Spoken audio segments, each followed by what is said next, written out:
Recording in progress.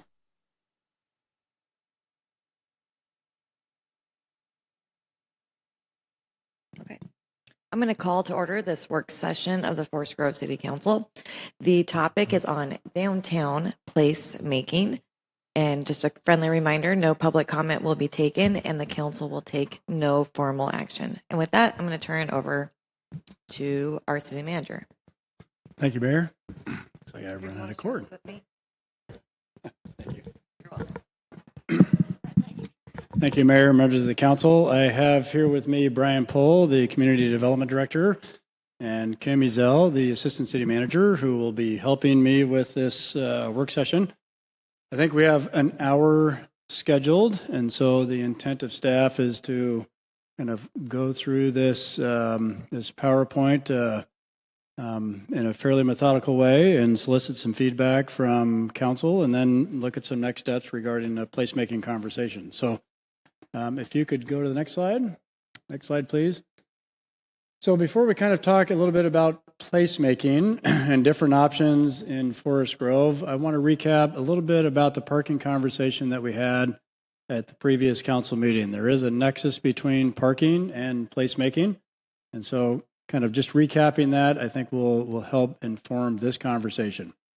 The purpose of tonight's work session is to raise awareness and seek feedback on what we are calling attributes of placemaking. You'll notice there's a lot of different attributes that go into placemaking, how that connects to an event, how that connects to the place in which you're holding the event. And then also we're going to go through the downtown placemaking options. I think we have 10 total. There may be others. Welcome to suggestions. But raise some awareness and seek feedback on what some of those options may or may not be. So how does this connect to the 2040 plan?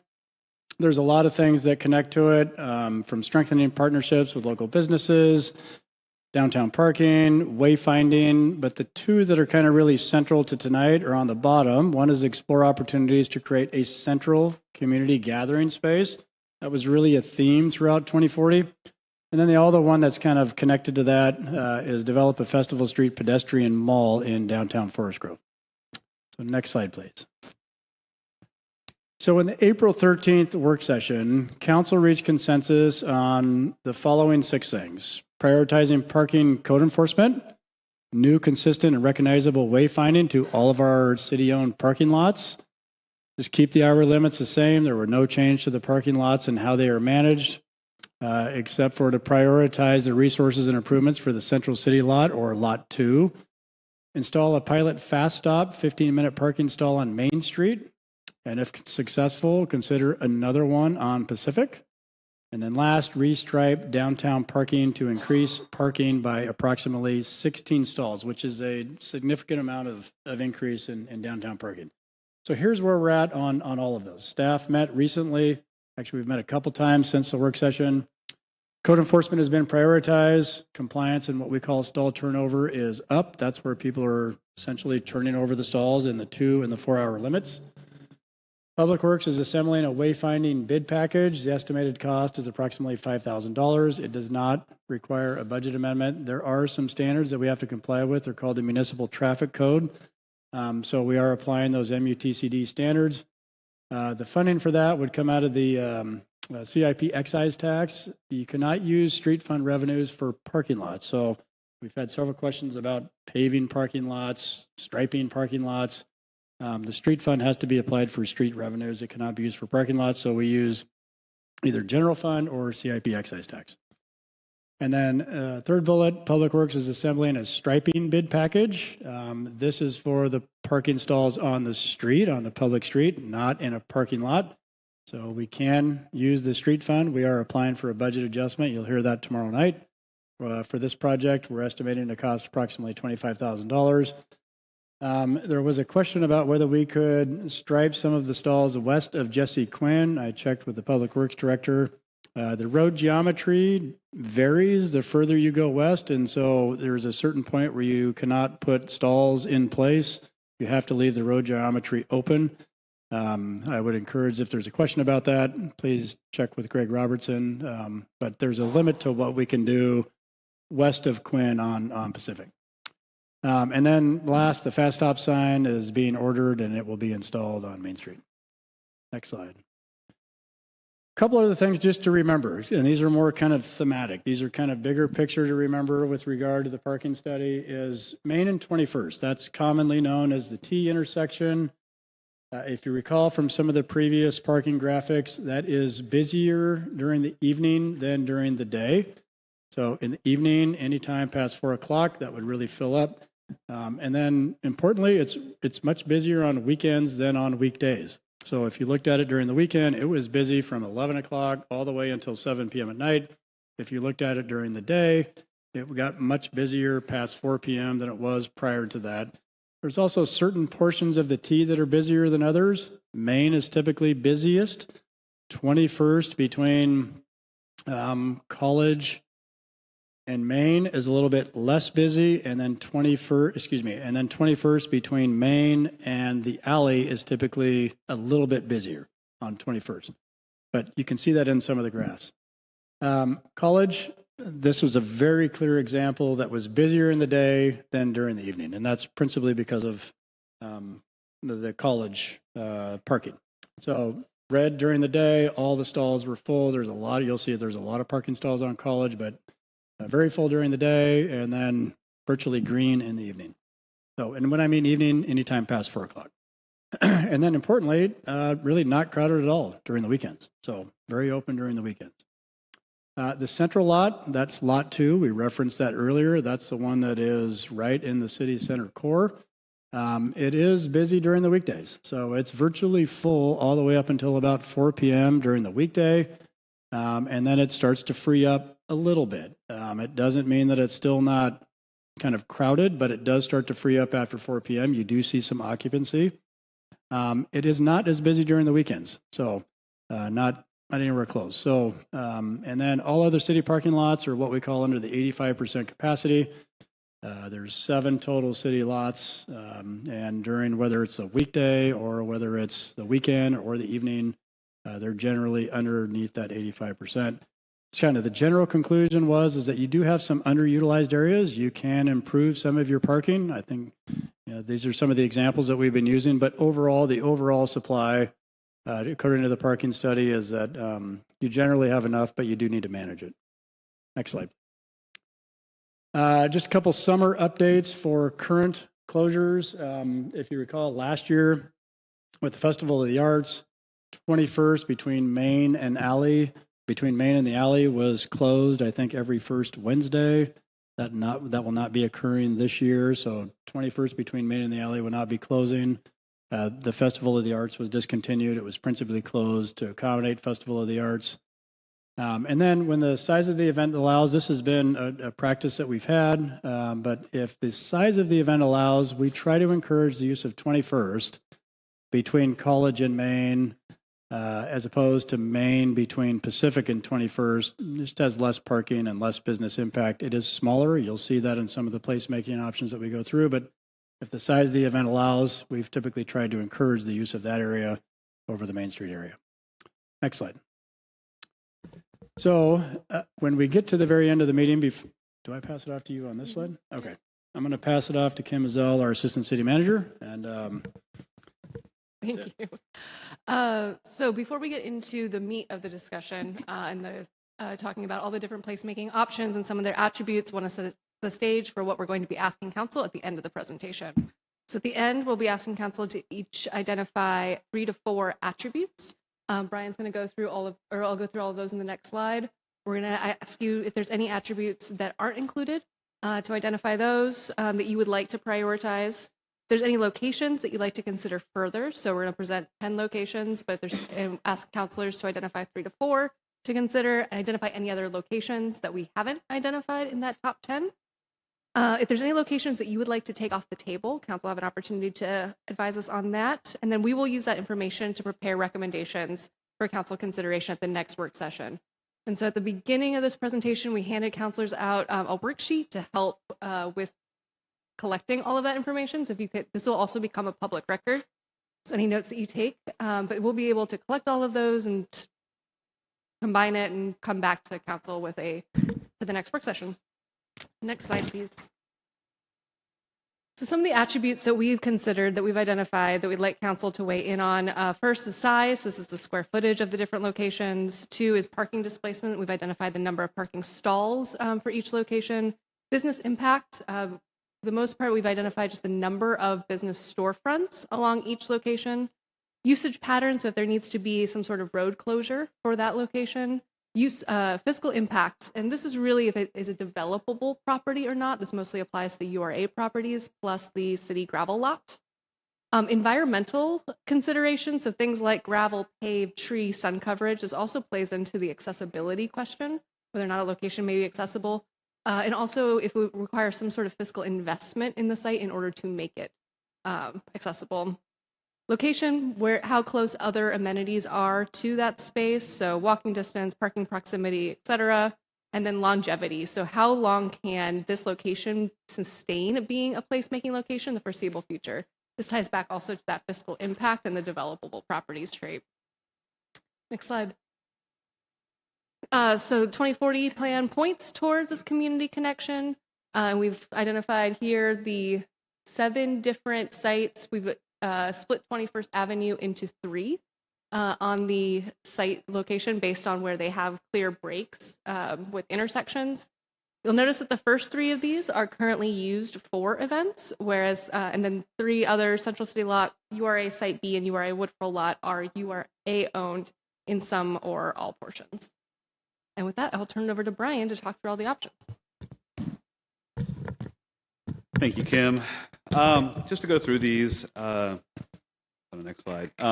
As Kim mentioned, we have 10 sites that were looked at. I want to kind of stress that the area is pretty rough. It's not an exact number or anything. I assume you probably understood that. Parking stalls were counted, whether or not these were involve a road closure or not. And of course, that fiscal impact is, sort of fee simple properties that are owned by the URA or the city and potential for redevelopment or intent to develop. Just want to kind of go through this pretty slowly. If you have any questions or anything, please feel free to just kind of butt in with questions, comments, or anything like that. Next slide, please. We'll get started. So option 1 is Main Street. This would be from Pacific to 21st. That's approximately 12,000 square feet. On this block face, or I guess these 2 block faces technically, there are 32 parking stalls that are all in high demand for night and weekends and day locations. There are 22 storefronts and 19 businesses that all have daytime hours. As you probably all know, this area has held events for many years during weekdays, evenings, and weekends. And it's currently the primary location for the farmers market and several annual events. Slide, please. We move to option 2. Wait, can I interrupt Sorry. really Yeah, quick? Do you care if we, after each option, ask questions? Oh, no, please. So there are questions about option 1, Councilor Faulkner.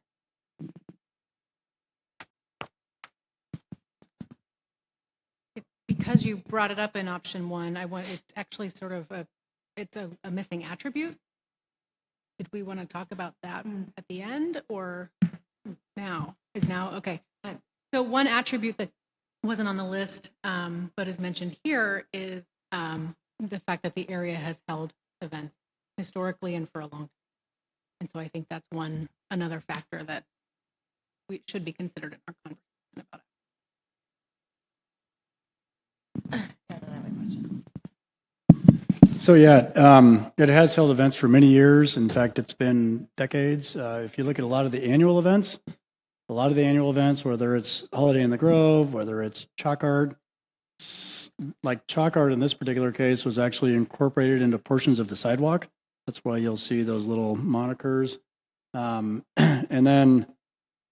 And we'll get to it a little bit later. One of the other annual events, which is the corn roast that actually occurs on College Way, it has a little bit different characteristics than some. So, but anyways, yeah, it has been, I think virtually all of the events have occurred on Main Street at some point. So I was curious, if we decide we want to go a different route than Main Street, can we do that, or can people still say like, hey, we want to close the road, have it on Main Street? Like, I mean, Yeah, I think the intent of today's discussion is to kind of get into some of those nuances, Mayor, and find out, because oftentimes when it comes to placemaking, it's a little bit of a layered discussion. It can depend on the time when you have the event, whether it's during the weekday, whether it's day, whether it's evening, whether it's weekend, the size of the event, the amenities necessary for the event. So there's this really kind of layered approach that comes to it. Not all events are the same. In fact, every event is virtually different. Not every place is the same. And so it's really kind of, what are the attributes that the council's looking for? What are some of the impacts associated with each of the options? And and kind of how can staff take this feedback and potentially bring back some recommendations that try to look at that layered approach, recognizing that there's not going to be one particular place that maybe fulfills all of the events and all of the attributes, if that makes sense. So, yeah. Any other questions? Move to option 2, please.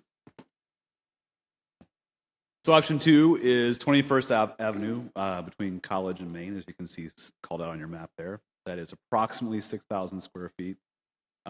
This place is 14 parking stalls, and as the parking study showed, it was kind of a medium demand location. There are 4 storefronts. Important to note, there's only one business that has only morning and lunch hours there. It has held events for many years during weekends, or weekdays, evenings, and weekends. And sort of as a sort of ancillary to Maine, it's sort of the first expansion as opposed to Maine, or sorry, in conjunction with Maine for events. I'll make a little bit of note here that this was identified as phase 1 of the Festival Street in that concept that council passed. So that's important to note right there, that this was phase 1 of that Festival Street, not the entire thing, but just a part.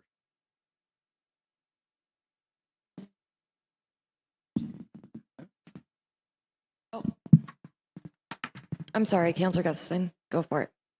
No, you don't have a question. Okay. Not seeing any questions on this. One other piece to point out too with number 2 is that there is also the possibility, and Pacific has expressed the interest in this for at least the farmers market, expanding from number 2 onto Pacific's campus and becoming kind of a gateway onto the campus to connect the campus with the downtown business area.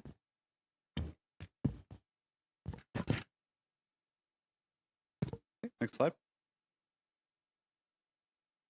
Okay, you do have a question. Go ahead. Sorry, I'm unmuted, I think now. Can you guys hear me? Yes. Okay. I didn't realize that we were not just asking questions. So I concur with Councillor Falconer's comment about that gateway. Those have been conversations that the Downtown Association has also had with Pacific.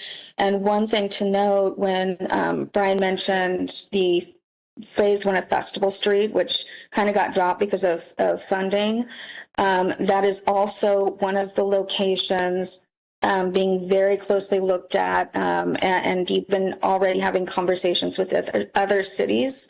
The Downtown Association has been taking part in that to determine, as far as placemaking, what would bring people down. So when we're talking about, like an area for events, that area has also been under discussion about a location that maybe could hold events because it's large enough for some events. It doesn't impact a lot of active businesses that are doing retail during the day, but that also can be used as an area that have other attributes in it now. Like other cities have kind of their, like a fun play area, sitting area, which will bring people downtown to hang out downtown. So you're kind of using it as 2 different options, and it would be a great place to start because it is a smaller area. Thank you. Any other comments, questions? Okay, we're going to go on to option 3.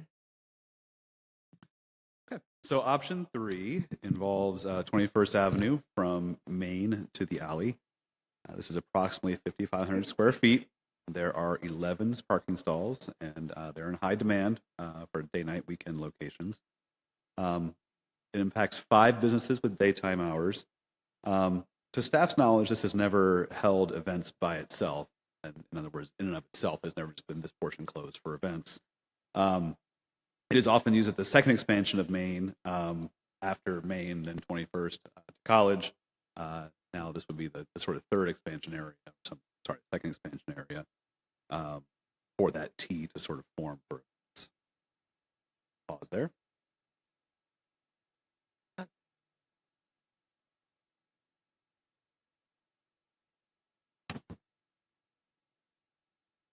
Move to option 4. This is 21st Avenue, moving west from the alley over to A Street. This is about an 8,500 square foot area. Would displace 15 parking stalls if closed. Again, a high demand day-night weekend location. There are 5 businesses with daytime hours. And the area, again, is not held events by itself. It's sort of the third expansion after the other 2 sections of 21st and Main would be closed. Go for it. So one thing to keep in mind about section 1, 2, 3, and 4 independently is all of those sections can be closed independently and not require additional road closure areas to close it. So if you look at, what's that? Each section, like one can be, yes, and on 21st too. So like number 2 can be closed independently. College Way could stay open. Main Street can stay open. 3 can be closed independently. So any eastbound traffic coming in off of B Street can go south through the alley. Main Street can remain open.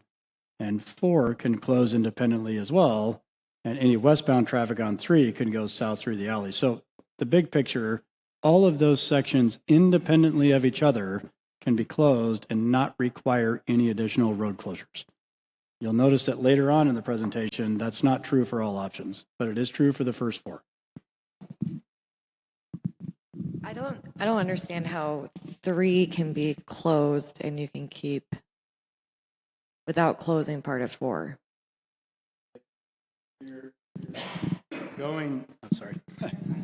If you're going eastbound on 4, then you can get out, you can take the alleyway to the south and therefore not have to close 4. Or you can go north through the alleyway and go west on 4. Yeah. So the alleyway is kind of the escape valve that allows both 3 and 4 to close independently of each other. Yep. The one that goes north from the center parking lot of 8 right there. That's the alleyway between, all the way from Pacific all the way to 21st. Yeah. Okay, I don't know about that. I mean, I understand technically that that's true, but if you also have, that's a parking lot that also has like the laundromat. I mean, I don't think we want I don't believe it's safe at all to have traffic going through a parking lot because it's not really an alley. It's an alley to a parking lot. I mean, it's an alley, but the primary purpose of that alley is the central city lot. So like, to me, I'm going to push back a little bit about that because I don't think that's a road. And I think there's just a lot of parking that's already really congested. And based on the last work session, we are going to increase the parking spaces in there. So, I mean, I'm just saying I'm not a big fan of that. Yeah, it's definitely not ideal. It is skinnier. It doesn't have the improvements associated with it. And so you're correct, Mayor. It's definitely not ideal. It's possible, but not ideal.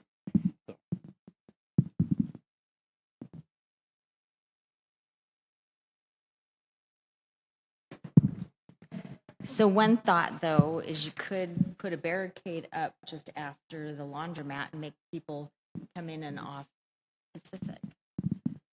So this would probably be a good chance to mention that any time that we have any type of road closure, there's a process that the city has in city code where the applicant has to put forth what's called a traffic impact analysis or a traffic impact plan. That plan gets reviewed both by the chief and by the public works director. The city may require, depending upon what the closure looks like, different signage, arrows, monitoring, volunteers, etc. Typically, the kind of the bigger the impact, the kind of more signs and the more volunteers, the less the impact, the less signs and fewer volunteers, if that makes sense. So, but barricades come in, signage directions come in, all of those things, Councilor Martinez, can become part of what's called a traffic impact plan. Yeah. And part of a placemaking conversation is, to a certain extent, if there becomes a central gathering area that has kind of stood up and stood down on a frequent basis, those traffic impact analysis become easier, if that makes sense, because you've done it before. It becomes more of a template as opposed to kind of a one-off occurrence. And so that's also part of this conversation. That being said, you can do a lot in a traffic impact plan to try and accommodate a certain thing. But to the extent that it is used more frequently, those plans become simpler, easier, more implementable. And Mayor, I think you bring up a really good point about some of the trade-offs, and none of these options are the perfect silver bullet of placemaking, but what we're trying to present tonight is those trade-offs and get a sense from council about which trade-offs you're willing to make and which trade-offs are not. So thinking about closing 3 and 4 independently, it sounds like maybe that's a trade-off that council isn't willing to make, and so we'd like to explore that conversation. I think we're good to go. Okay. Moving to option 5. This is College Way between 21st and University. This is a approximately 28,000 square foot area with 73 parking stalls. If you recall, this is diagonal head-in parking all along College, typically used by the university. Important to note, there is no business impacts on this closure. Also important to note that it would not require additional closures if used on its own. So if just this were used and 2 and 6 were open, the circulation can still happen around that block in a pretty easy, familiar manner. However, if it was expanded to College between Pacific and 21st, it would also require the closure of 21st between College and Main. So if you close 5 and 6, 2 would then have to be closed as well to avoid cars turning into here. It's been infrequently used by itself during the week. It's normally used on the weekend in conjunction with closing 21st between College and Main and South College Way. Pause right there. Any comments, questions?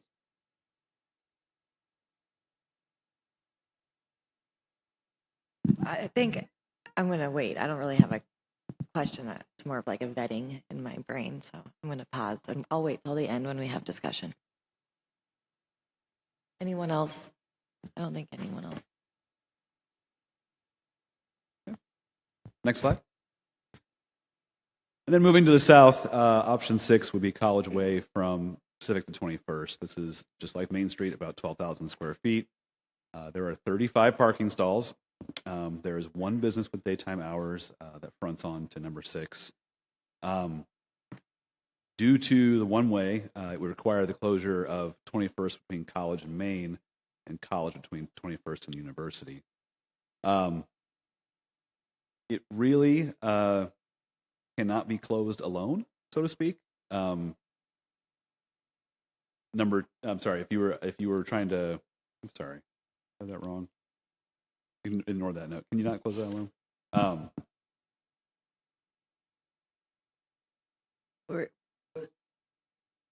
Yeah.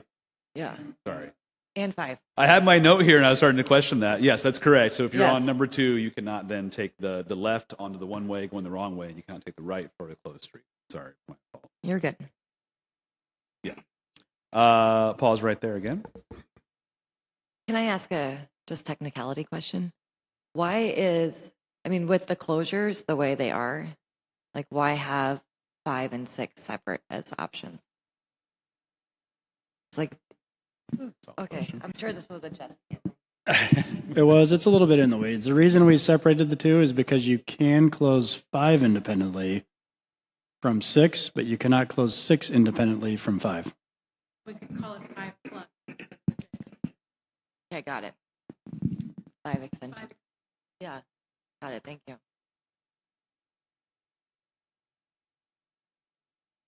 I'm writing. We can write. Maybe we can move on to 7. So we're going to get to 7 through 10 here, and these are a little different. These are not using the public right of way. These are properties that the city or the URA owns fee simple. So these are actual discrete parcels of property that are not in the public right of way. And so the first of those to consider is the Woodfold lot right across the street here, owned by the URA. It is about 55,000 square feet. It displaces some incidental informal parking. There's no organized parking or anything striped out there or anything, so no ADA. There are food carts currently operating on the site. Would not require any road closures. However, it's important to note it's not really expandable. Once you've kind of maxed out this space, that's kind of really all you have. Never, to our knowledge, been used as events. And it would be important to somehow message this as this is an interim use. If this were to be used for events, it's an interim use and not a permanent use of the property. I think all of our understanding in this room is that the URA does have the intention to, at some point, redevelop this to a use that is more permanent in nature. I'll pause right there. Questions, comments? Seeing none. Okay.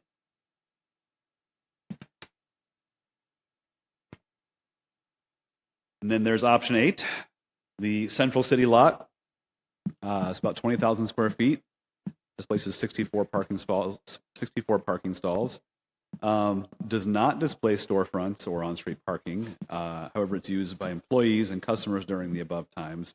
And important to note that closure of this lot would then force employees onto street parking. And that's sort of, not to say that's good or bad, but that's probably the reality of closing this lot for events.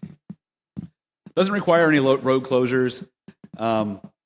It has been used partially and sporadically for smaller weekend events associated with adjacent entities, but very infrequent.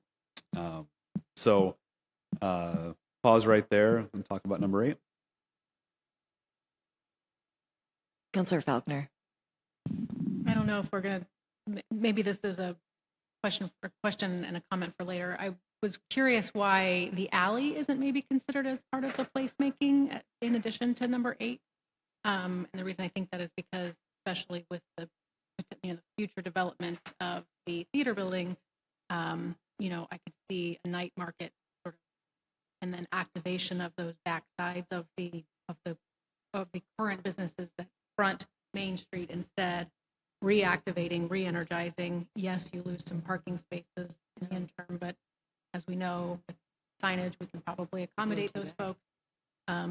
So maybe a question, but also an option that we haven't considered on this list that I'd like to add. It's a great point, I think. 8 plus. I was going to say the alley would be closed anyway if we did option 8. So I would say it's city lot plus the alley. City lot plus. Yeah. We'll revise the map to include the alley. Great point. And we'll add the square footage to it. I don't believe there's any parking stalls in the alley, but we will add the square footage and redo the diagram. Yeah, Council President Valenzuela. It is my understanding that there are some tenants that use that parking. There are some apartments that are rented to students, and Yeah, I don't know. I mean, I would imagine, but be taken into account. Anecdotally, I've heard that many Jesse Quinn residents park in that lot. There's not a time limit overnight on that one, and there's also facing into there is actually access to apartments on the backside of the area there. I know that like certain places have parking that go into it, so I don't know how that affects the parking that would go into it. So on the outside of the back of the property, on the outside of the parking lot itself, would it be shutting down the parking spots, or would it be shutting down the road, the access around the parking lot?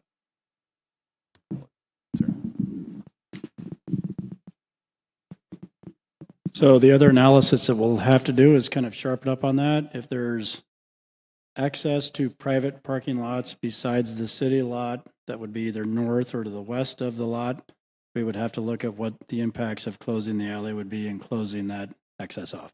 I don't know the answer to the question, but we can take a look at that too. Councilor Gustafson. So I concur with what Councilor Falconer said. Again, in that center space, it could be a valuable area, especially because there's other perks to it besides just having a place that is off of the main street area, blocking up our brick and mortars.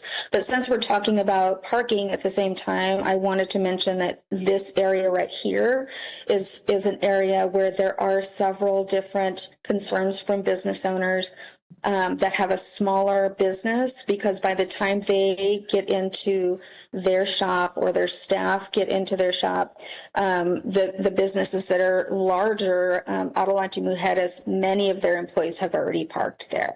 So, I mean, it's first comes, first serve. So I don't know what anybody can do about it, but some of the business owners feel that is an uneven option for many of them.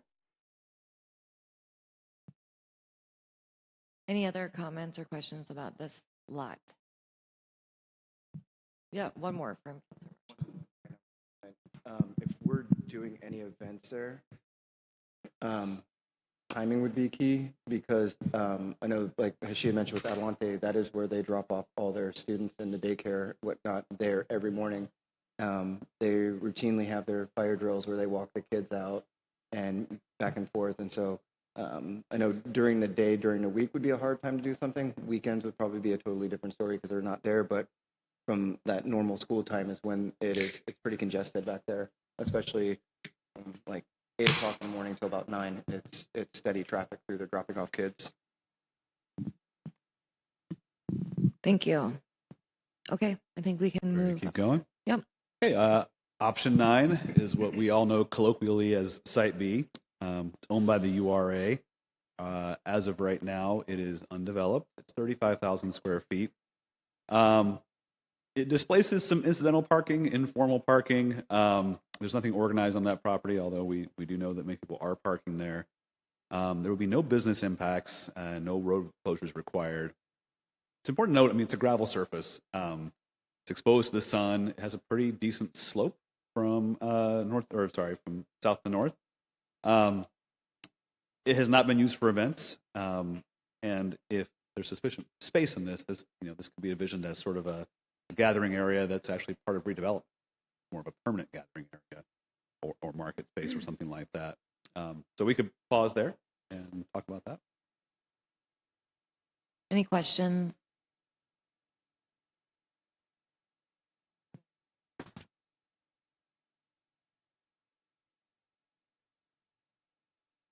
Okay. And then finally, option 10, which you can see from right here, is the small gravel lot to the south of the city's employee parking. This is about 15,000 square feet. Displaces incidental parking. Again, there's no organized parking there, no stripes, asphalt, anything like that. Has not been used for events before, and the long-term use has kind of been in limbo so far. It's really just kind of serves ancillary parking for things like court dates and things like that when we have overflow in court. It's a gravel surface. It is shaded in most of the areas, and it is flat, and it does have a high visibility factor from the couplet as well.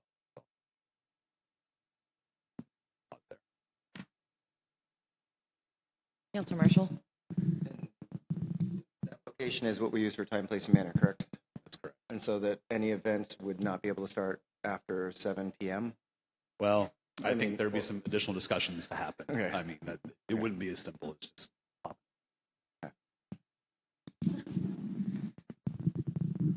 Any other questions? Yeah, Council President. Thank you, Mayor. So yes, number 10 is right here next to 19th Avenue, and there's a lot of traffic there. When you're having an event, I think safety for pedestrians and for kids should be taken into account. I would definitely be more inclined for us to consider one of the places that are kind of closer to the university.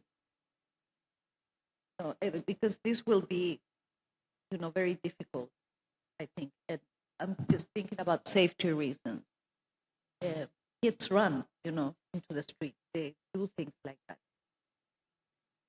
So if you're going to have an event where everyone is entertained and everything. I just think we have better options. Basically.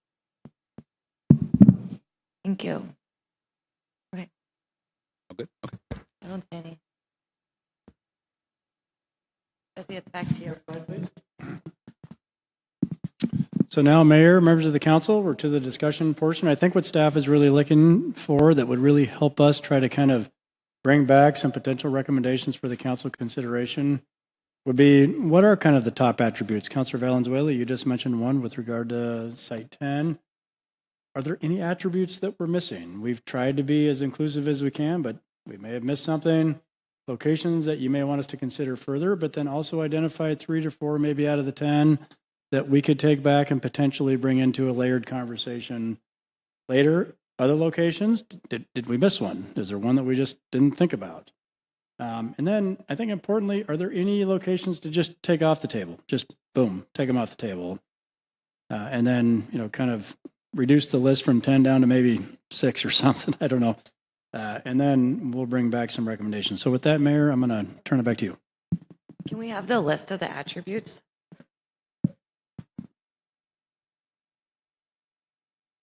Okay, so do we want to do you just want, okay, can I ask staff a question?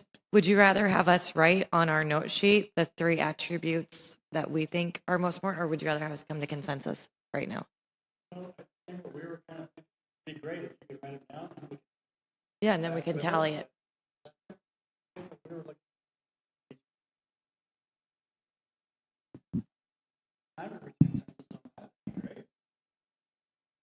I think let's take like a minute and look at what we want and then write down what our top 3 are, and then we'll share out and see if we have consensus, or we can, you know what I mean? Let's just start and see if we can get there.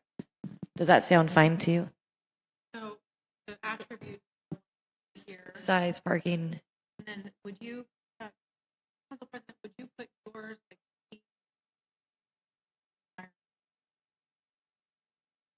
Yeah. Or location. I mean, I think that's also location. Maybe If you also have an additional attribute that isn't included, feel free to just create, you can create an extra one. I'm just rather trying than to figure out trying how to- we name it. So like if I agree with her, yeah. I would say I would add that to my list, but I don't I think count it as a separate one because I call it. yeah, I think personally what I heard is that safety. And so I would add an attribute of safety. And then I would also on there, Angel, you had the historically used, like the History. okay, so yeah.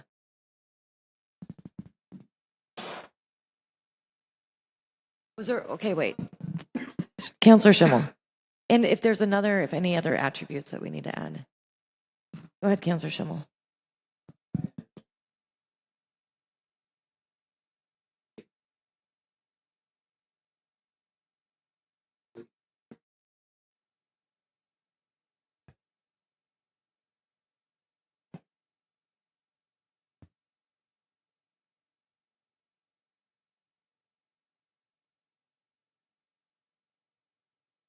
Mm-hmm. That's my understanding. Is that correct? I think it's just try to rank them, weight them maybe, and you have all those attributes. The way I'm understanding is it gives staff to weight them heavier. Like these are the weighted, maybe a heavier weight bucket than. Essentially, it's a way, instead of just asking, here's 10 options, tell us what your top 3 or 4 are, this is a way to kind of get to that from another angle of, well, if these are the attributes that are the most important, then we can start seeing options that rise to the top, as well as being able to analyze them further. And especially if there is an attribute that we missed. And one thing I know, I was like, hey, we should brainstorm, but even with location, I think we kind of need to understand that as well. Because for me, I'm going to put location, but also I want to elongate, I want to lengthen our downtown, our core, right? Maybe I think that's a priority, but you wouldn't really get that.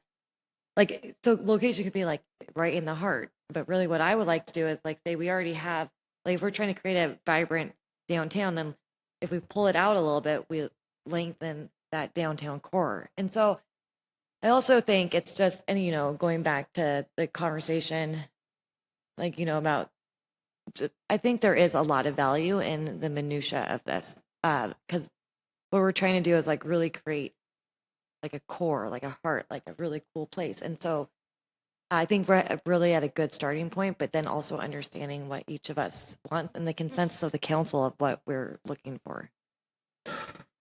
Go ahead, Councilor Falconer. I think that was a really helpful comment, because I actually sort of see it opposite of the way you just said, because I think that you concentrate, like I would have put like location was going to be my top one, but I have an opposite view, which is like we need to let's crush it with what we have.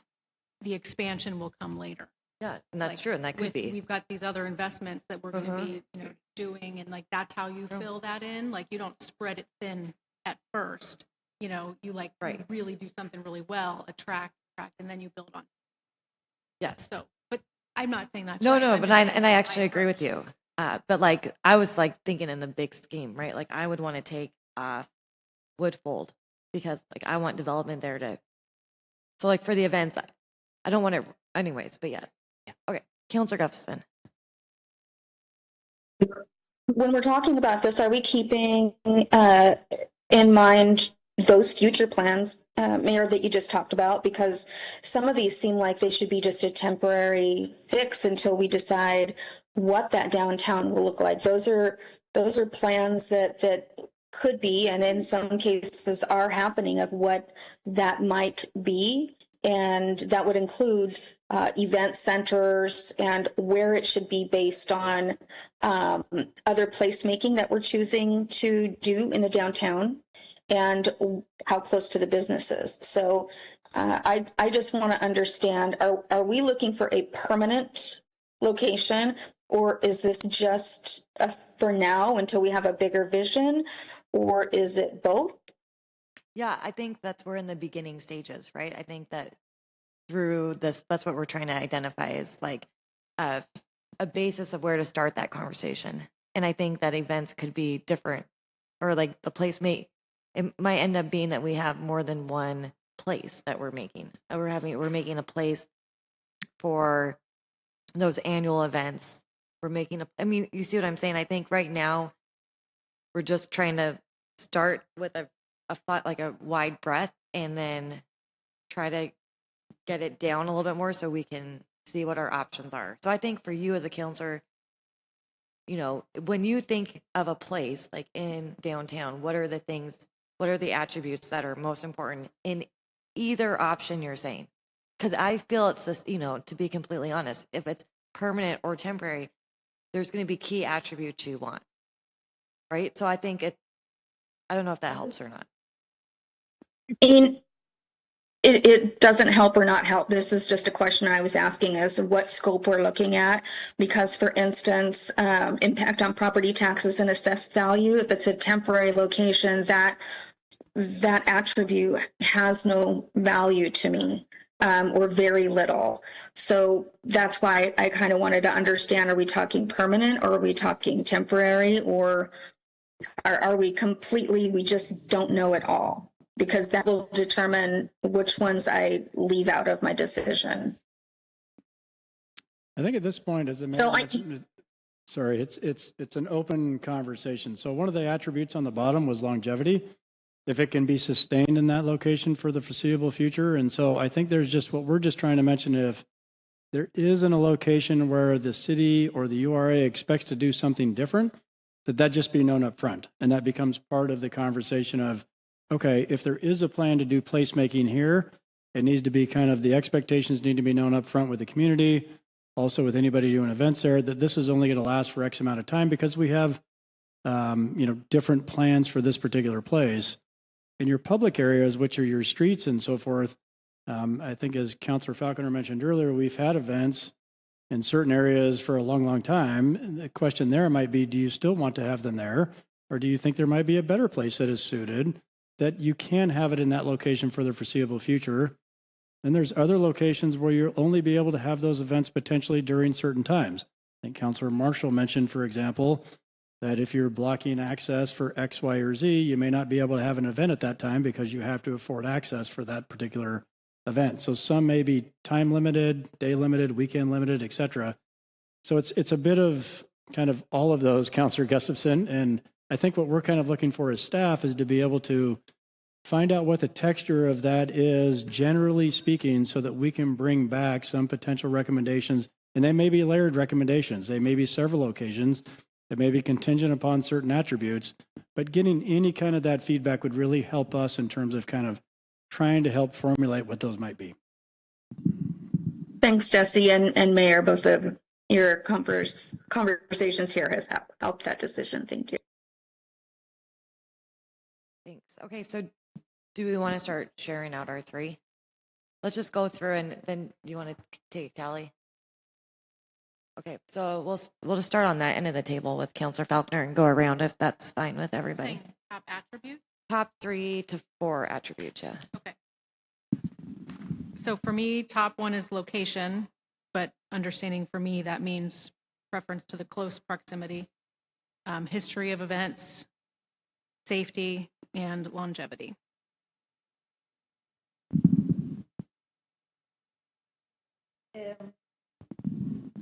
So for me, the first one is safety. The second one, traditional location of the event, what people are familiar with. I think that is important. And to my view, that would just be, in this circle right here where there is 2, 5, 6, 4, 3, and Okay. but that's all I have. Okay. Counselor Schimmel.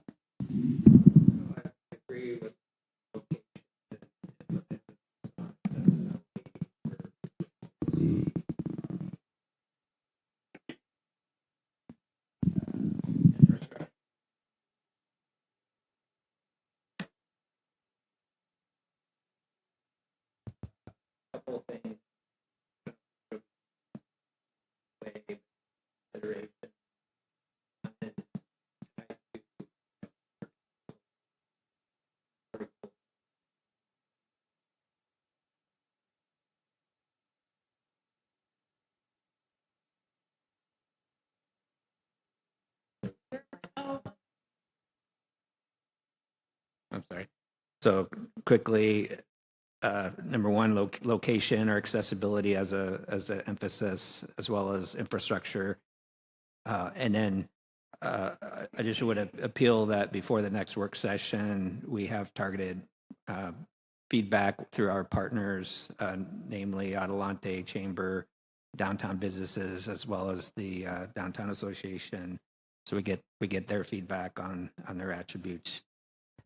And then I'm finding that outside investment will be important to sort of, what's the word that Brian likes to use, catalyze outside investment with our URA and tourism dollars. So, if we take a look at some examples of potential outside investments, for example, Travel Oregon or Oregon Main Street or other sources, they have their own goals that we may want to consider or align with.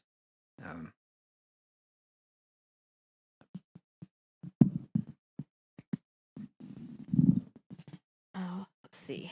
For me, I would think, impacted businesses.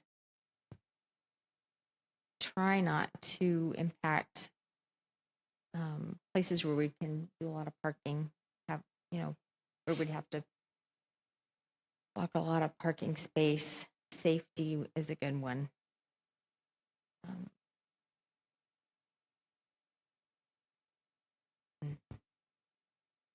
And some of the lots that we have out here, 7 and at least 7, we have other plans for those in the future. 9, my thought was, because of the grade, maybe that would be a good place for a community gathering spot, except that it is kind of far from downtown.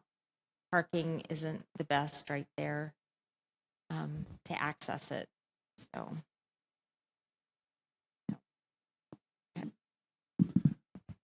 My 3 would be business impact, usage pattern, and parking displacement. When I look at it, I agree location as well. knowing that I think it should be that kind of College Way area, and looking at that general idea of where it would be. My preference would be looking at 2, 5, and 6. Displaces the least amount of businesses and has the when you add up the amount, it's the square footage is larger than shutting down 1, 2, 3, and 4 combined. So you're looking at only shutting down, if you do 2, 5, and 6, you're shutting down or affecting 2 businesses. If you do 1, 2, 3, and 4, you're looking at about, what is it? 14,000 square feet less and affecting 30 businesses. So that's just my 2 cents on that one. Counselor Guston. Okay, so safety would always be in that attribute that I feel is very important. Business impact, either positive or negative, would need to kind of know what that is, positive preferably. Environmental and location. And I know Counselor Schimel was talking about, communication and making sure we find out from others what they think might be good. And again, this is another situation that I feel like that we're stepping into this and we don't really have a lot of information from our partners from the get-go.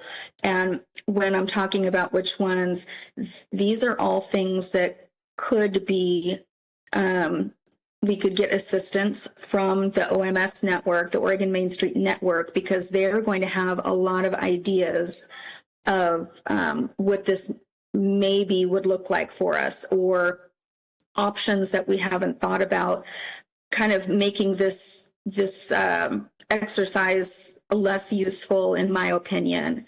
I would really like to start with that.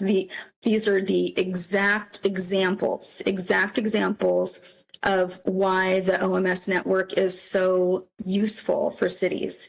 Is not just because they take a huge load of all of this nitty-gritty stuff, right, that they have to find out and work through, and they put that onto a different organization to help with.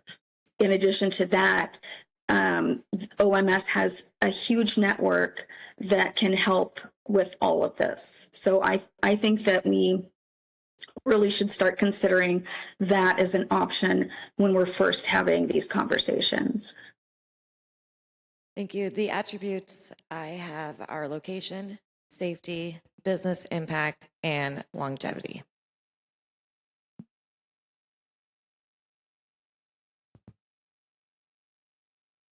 Are there any on that list that all of us said, just out of curiosity?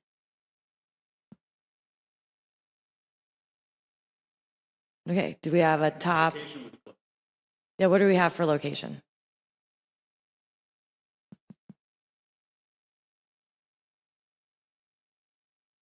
Okay, are we in consensus that location should be, and just for the clarity of, my comment earlier, when I said like with lengthen, it was because I wanted to develop our URA properties. Like I think walkability, but I also don't want to, and I understand the historical aspect, but, and I'm going to age myself, when Main Street first began being used for farmers market and things like that, it was not as large as it is now. So anyways, like I am like having a little bit of angst, with number 1, the business impact. So anyways, but I just want to say it. Are we in agreement that we can keep location as a priority for staff as a key attribute? We had 5, so there was a consensus for that. Is that what you're looking for, Jesse, or? Yeah, okay. I think we can take all these attributes back and kind of further characterize some of them. And then just try to be mindful where some of the consensus areas may exist and how that may affect the locations. Yeah. So are we okay with leaving? How does the council feel just with leaving our feedback for them to look at? Yeah, that's what I thought we were doing. Okay, I didn't cool. think we were going to Come to a consensus. Like, Okay, cool. So what else do you need? from us. Maybe if there's any locations to take off the table, or if each counselor wanted to identify their top 3 to 4 locations, we might be able to use that and also help populate some recommendations. Okay, so let's go through and we'll go in reverse order, and we'll just say maybe your top few locations and anything you would want to take off. Okay, and so we'll start with Counselor Gustafson. It would take off and I think it, based on the map I was looking at is one of them, the time, place, and manner parking, the one down by City Hall.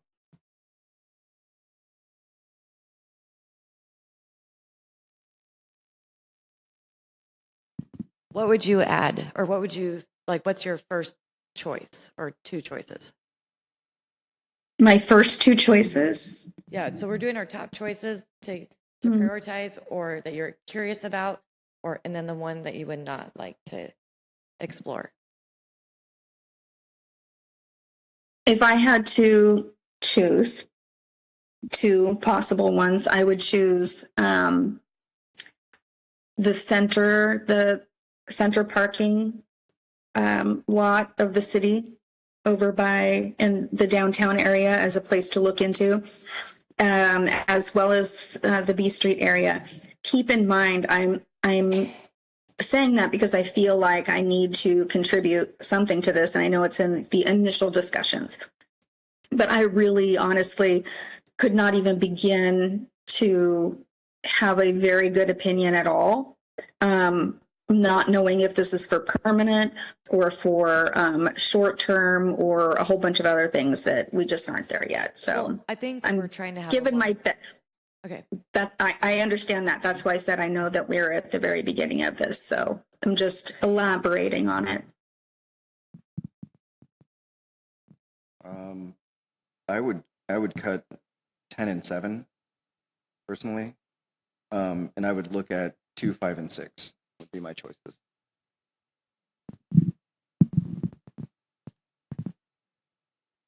It's on.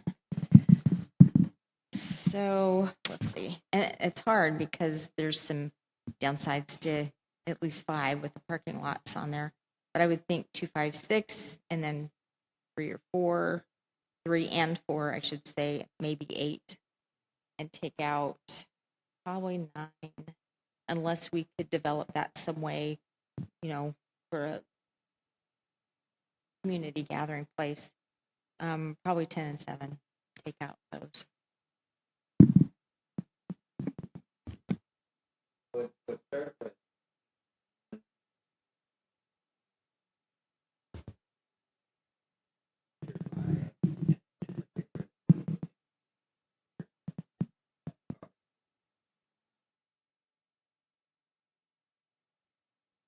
Sorry, I'm going to jump in a second. Counselor Schimmel, I can't hear you. Yeah, I apologize. My Oh, no problem. Thank you. I was just saying that I'd start with 1 just as the baseline or benchmark from which other options are evaluated against. But in terms of other options, I'd agree with Councilor Marshall about some combination of 5, 2, and maybe 6. I think we need to consider not just the vendors and utilities, but the parking for those vendors. Where do they go and return? So that's where the adding the 6 potentially, because it's sloped, does that become parking for vendors if you're using 5 and 2, for example?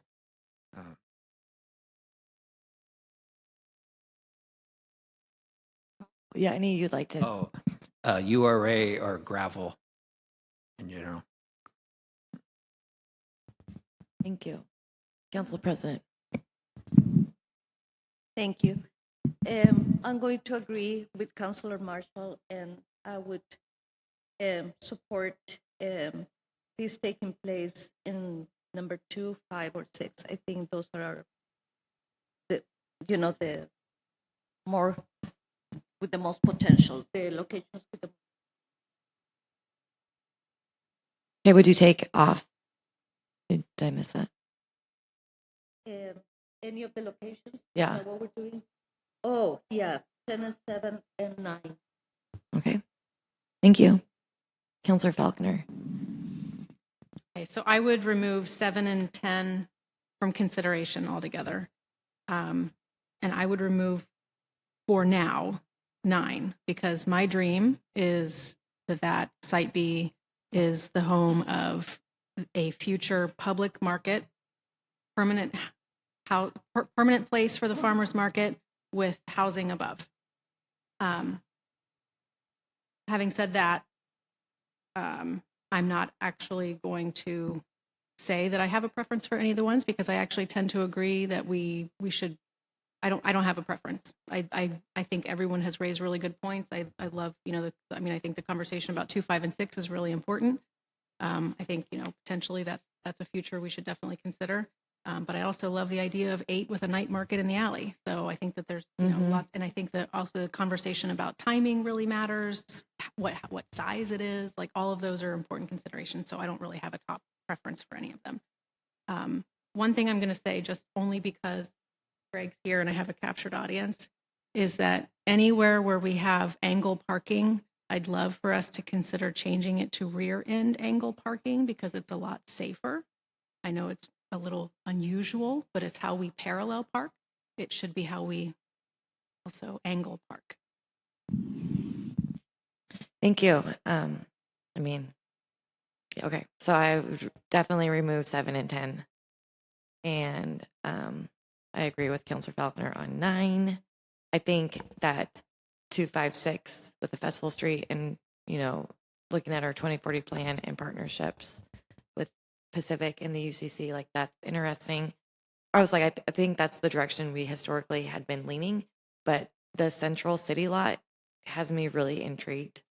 And so I'm excited to explore those more.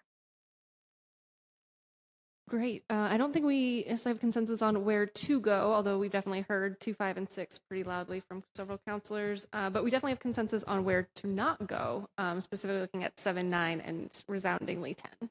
Mm-hmm. Correct.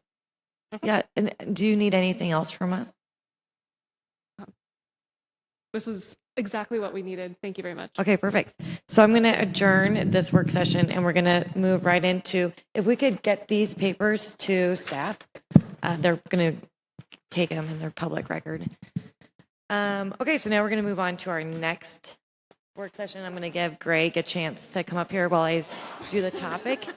Is city water and fluoridation. I feel like this is spelled wrong. Whatever you wanted to do. But anyways, fluoridation, but isn't it, shouldn't be O-R, it doesn't matter. No public comment will be taken. The council will take no formal action. What do you mean with that? Okay, so we're going to switch over and I'm going to turn it over to Greg. Okay. Good evening, Mayor, members of the council. Hi, Greg. Tonight I'm here to talk about one of my favorite subjects, and that is fluoridation of our public water supply. The agenda tonight will be a few folds. One, to discuss the purpose, a little bit of background, budget impacts, our current practices, and then open it up for discussion. So the purpose of tonight's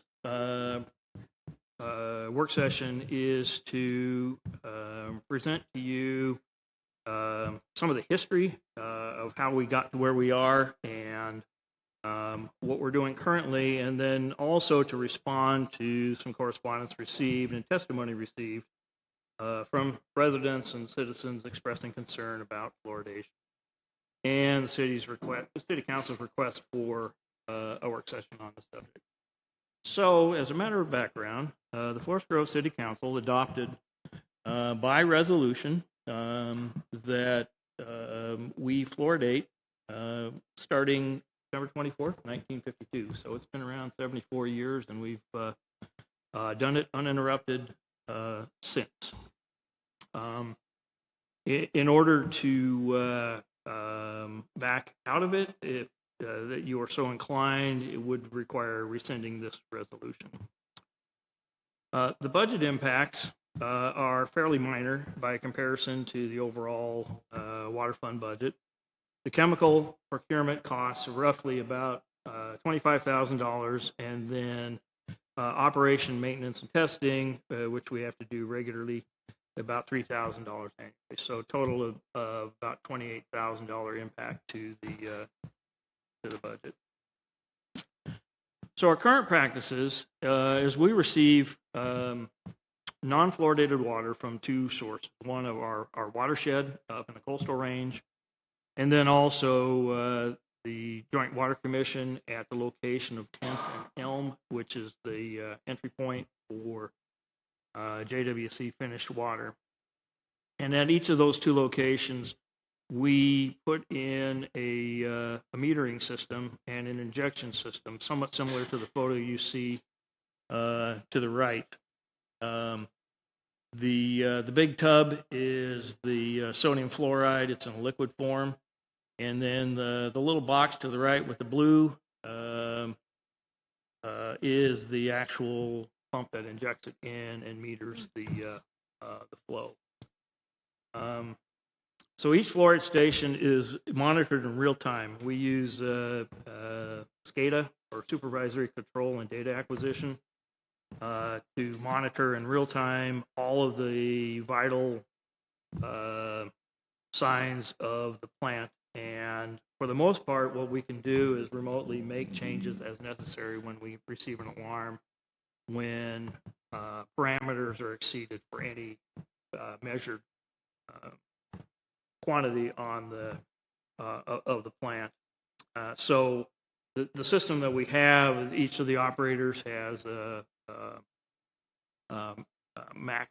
iPad, excuse me, that is tied into our SCADA system, and they can actually manipulate the plant and make adjustments from the comfort of their living room or wherever they're at on vacation or whatever. And then one of the things that we have to do is to test daily and calibrate to make sure that what is being injected into the system is accurate to the greatest extent possible. And that's part of the O&M type work we do. So the city's target fluoridation level is 0.7 milligrams per liter. That's consistent with the U.S. Department of Health and Human Services recommendations, as well as the State of Oregon Health Authority.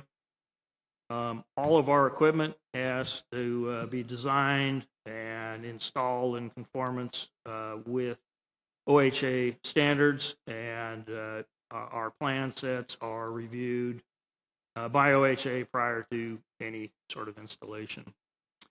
Approximately 25% of community water supplies in Oregon fluoridate, and that's roughly about 1 million people based on the latest OHA survey. That leaves 75% in this state not fluoridated. Approximately 73% of community water supply, nationally speaking, fluoridates. Fluoride is a very common element and exists in most source water supplies. Some states, particularly in the South, actually have to defluoridate to reduce the naturally occurring fluoride in the water to get it into recommended guidelines. In Oregon, there are 37 systems that fluoridate, serving a population of just over 900,000. In the Portland metro region area, the city of Beaverton, city of Forest Grove, and the Tualatin Valley Water District all fluoridate. Hillsborough, for the most part, does not fluoridate. There is a portion of Hillsborough that is served by TBWD that is fluoridated. And the Joint Water Commission, just by a matter of policy, does not fluoridate and allows individual membership to decide whether they want to fluoridate or not. If you have any specific questions about fluoridation, there's a great website US CDC on fluoridation and can answer a lot of those particular questions on public health benefits. Just discussion. Okay, any discussion on this? I just want to say that thank you. That number is very important, 0.7. This is there are several organizations, research that has been done because of this. However, if you go beyond that number, it has been proven that it could have some effects, negative, cognitive effects on kids, particularly during the time that they are developing. But there are also studies that have shown that these to be exposed to these recommended levels, actually the kids have shown better cognition in secondary school, for example. But these kind of decrease as you get older. Like at 60 years old, it wouldn't make a difference to me how much of that water I drink. But thank you so much, Greg, for doing this, because people have been asking, but there is a lot of research there that shows there is no reason for panic at that key number. Councillor Falconer. Yeah, I think it's, I thank you for mentioning that. I think, the studies that indicate cognitive,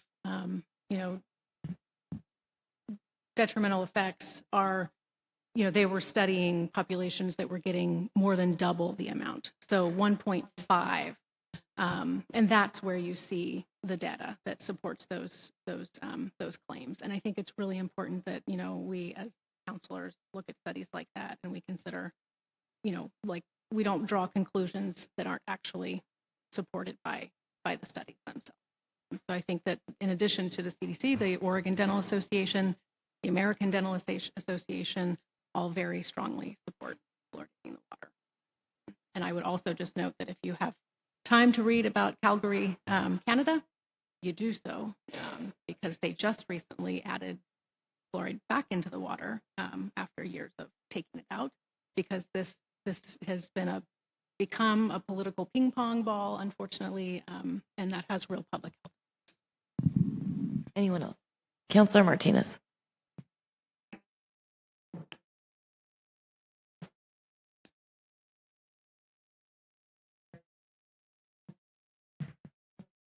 Councilor Martinez, can you turn your microphone on or speak closer? Sorry, I didn't have it on. That's okay. So the information I looked to usually gave pros and cons. As far as, and I read the one from Canada, the articles I tended to go to were .edu or .gov because they're typically more peer reviewed. I know the last year's testing that was done for Forest Grove, it was 0.95 ppm. It was at the high end of the range, which probably, it's within range. Same with Joint Water Commission. Theirs was 1.04 when tested last year. And what's the difference between, I didn't go into that deeply, was naturally occurring fluoride, which is a mineral, and then fluoride that's a chemical. Okay, and that could cause some difference there too. I personally am not big on lab type chemicals. The more natural it can be, the better. And I really don't know that this is something that we as a council should make a decision on the community. I think it needs to go to the community for a vote, because there are quite a few people who are against the fluoride. Councillor Gustafson. Councilor Martinez, I am along for the ride with you, even though I'm from healthcare. If you can go natural, that's what I think is best. But in this case, as long as we stay within that safety marker, not only agreeing with Council President Martinez Valenzuela and Councillor Falconer, it's not showing detriment to cognitive, like many people have mentioned, and the value to dental health is amazing, right? It's going to be a huge difference, I think, if we stop with the fluoride, especially in our lower income neighborhoods. If we took the fluoride out, it would be a significant detriment to the dental health. And when people's dental health suffer because they don't have fluoride in their water, right, it doesn't just affect them, it affects everybody because we're all paying for that in a different way. Okay, go ahead, Councilor Martinez. I want to add too that nowadays as well, we have other products that also deliver fluoride to our teeth. The toothpaste, everybody has access to the toothpaste. Mouthwashes, those sorts of products are well available. And in addition to the fluoridated water, that can cause too much fluoride at some point too, especially kids who are swallowing the toothpaste. So just. Thank you, Councilor. I just want to make sure, did anyone else want to say? Yeah, I'm not hearing any consensus to move forward with anything different. So just want to make sure everyone had a chance to. Okay. Any further questions? No. Okay, with that, I'm going to adjourn this work session and we will reconvene at 7 o'clock. So 7:02 maybe? Okay. Thank you.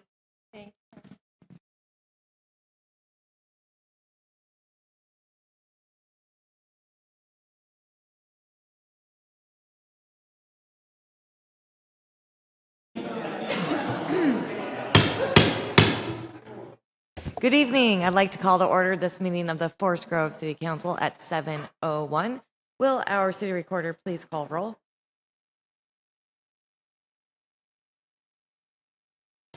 Councillor Gustafson? Here. Council President Valenzuela? Here. Councillor Schimmel? Here. Councillor Falconer? Here. Councillor Martinez? Here. Councillor Marshall? Here. Mayor Wenzel? Here. We acknowledge the land on which Forest Grove is located rests on the traditional village sites of the Apalati, a tribe of the Kalapua who originally inhabited the Tualatin Plains, including Forest Grove. They are now part of the Confederate Tribes of Grand Ronde. Will the audience and the council please join me in the Pledge of Allegiance? I pledge allegiance to the flag of the United States of America and to the republic for which it stands, one nation, under God, indivisible, with liberty and justice for all.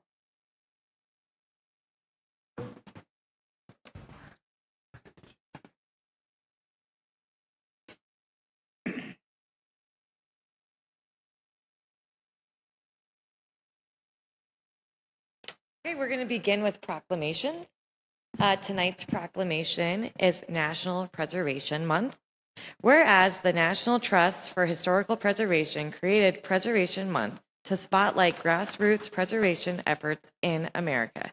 And whereas Preservation Month provides an opportunity to celebrate the diverse and unique heritage of our country's cities and states and enable more Americans to become involved in the preservation movement.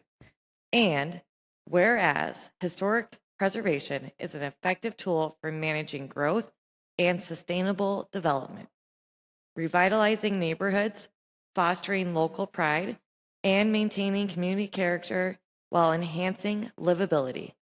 And whereas historic preservation is relevant for communities across the nation, both urban and rural, for Americans of all ages, walks of life, and ethnic backgrounds. And whereas it is important to celebrate the role of history in our lives and the contributions made by dedicated individuals to help preserve the tangible aspects of the heritage that has shaped us as a people. Now, therefore, the City Council of the City of Forest Grove does hereby proclaim the month of May 2026 as National Preservation Month in Forest Grove, Oregon, and calls upon the people to join their fellow citizens across the United States in recognizing and participating in this special observance. Thank you.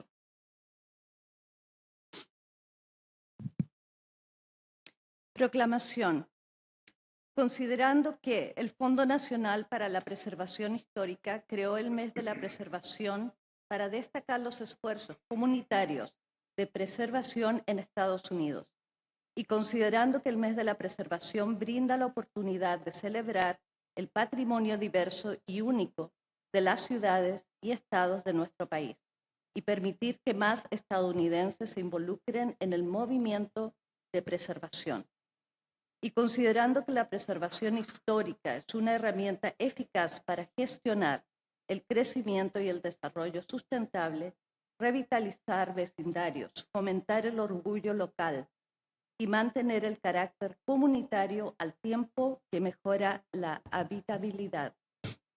Y considerando que la preservación histórica es relevante para las comunidades de todo el país, tanto urbanas como rurales, y para los estadounidenses de todas las edades, todos los ámbitos de la vida y todos los orígenes étnicos.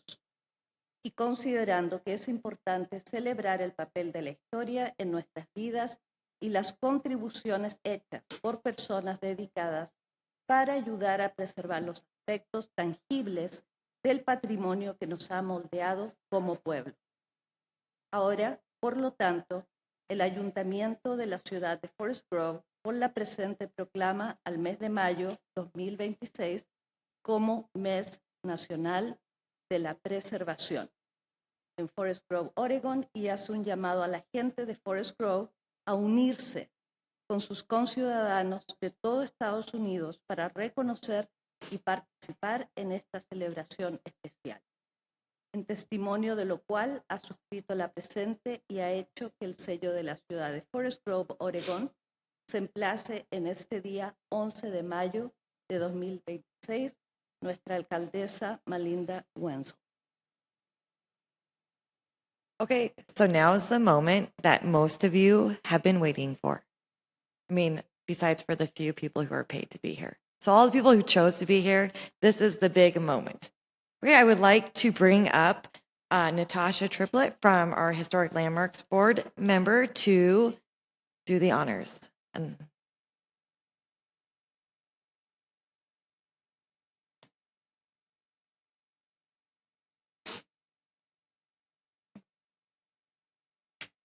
Good evening, ladies and gentlemen. It is an honor to recognize Skip Bueller for his many years of dedication to preserving the history of Forest Grove by presenting him the Eric Stewart Award.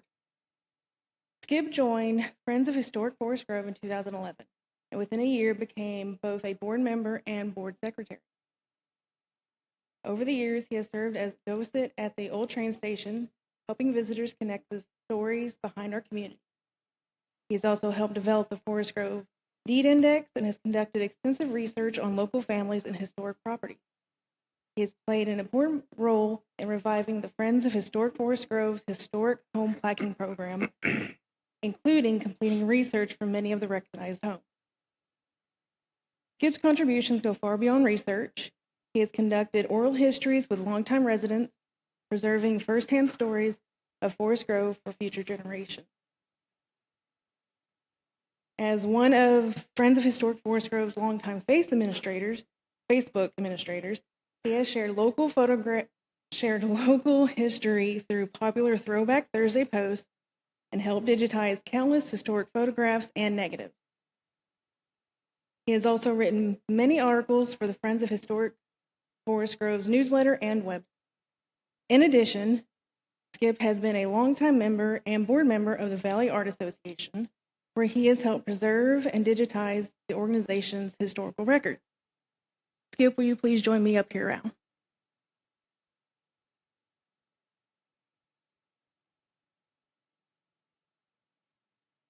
Thank you, Skip, for your dedication, your research, and your commitment to preserving the stories that connect all of us to our community.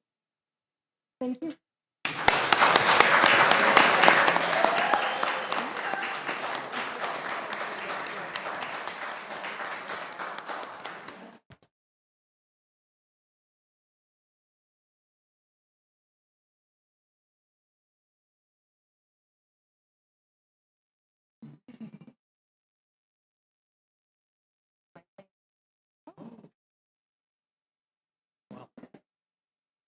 Thank you so much, all members here, guests, and I just wanted to say thanks to the City of Forest Grove for having this award, and wanted to thank my mom and all of my family and friends here, and I also wanted to mention really quickly that the Washington County History Roundtable is fighting to preserve and protect their historic collection right now. So that's an important thing that we should all try to connect with the Washington County History Roundtable. And wanted to thank Friends of Historic Forest Grove and Valley Art. Thanks so much.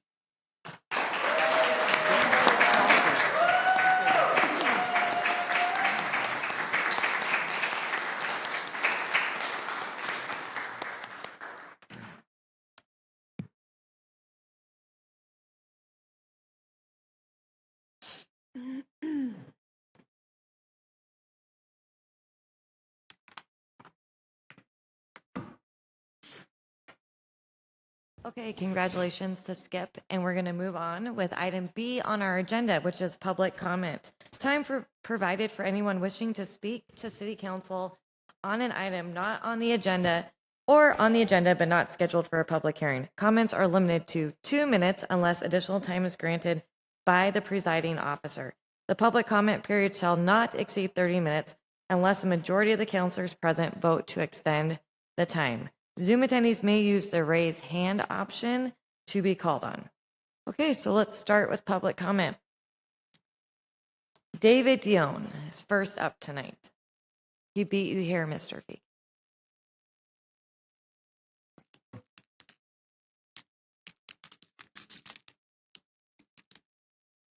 Thank you. First, I'd just like to talk about the land acknowledgements at the beginning of the meetings. I've heard them both just in English and in English and Spanish. I think it would be wise to consider also performing those in the language of the people whose land we are acknowledging. That said, I'd also like to talk about federal activities. Right now, federal government is compiling lists of immigrants, lists of political opponents, lists of the disabled, lists of minorities. Already, we have seen for over a year, what is done with lists of immigrants. Our friends and neighbors have been targeted, abducted, brutalized, and terrorized by ICE because they are on the list of immigrants. It is not the place of government to categorize and police the demographics of its people. All too often, the first step in systematic removal of rights and safety is the creation of lists of minorities and enemies. I encourage every possible avenue of non-compliance with these efforts. Do not help to build lists of queer folks, people of color, protesters, and the disabled. Fight back against the weaponization of these lists. Protect the people, all people of Forest Grove. Thank you. Dale Feek.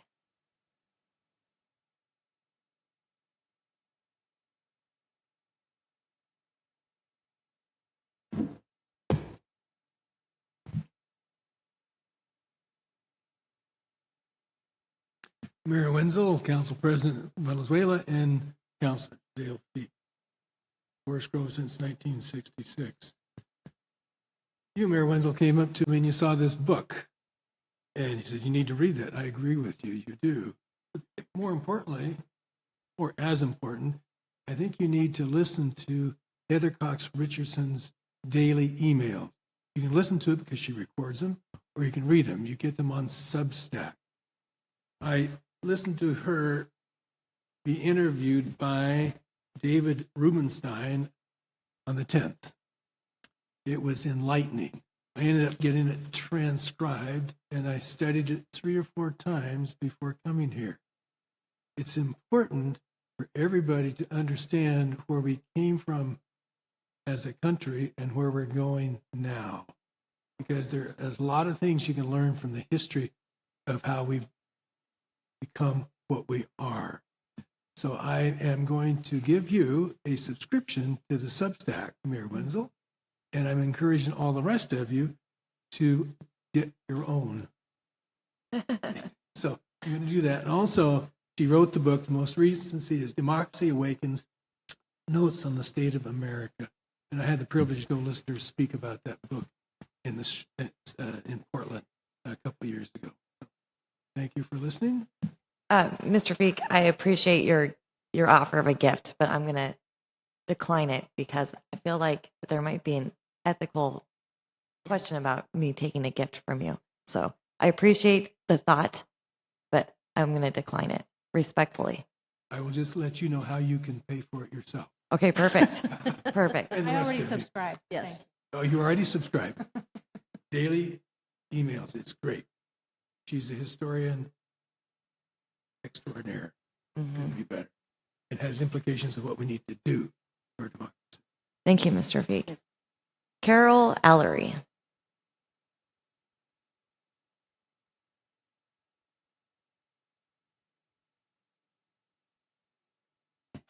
Hello. I just came with my daily, how about lifting you up, right? Scripture, right? I was going to say your smile is very lifting So too. I've got 4 of them I'm going to read to you. And the first one is, we've all sinned and we have all need a savior. And we cannot be saved unless we realize we are sinners. It is written in Romans 3:23 that all have sinned and fallen short of the glory. But good news, even when you are weak, sinful nature, Christ died for us. The eternity is a gift from God.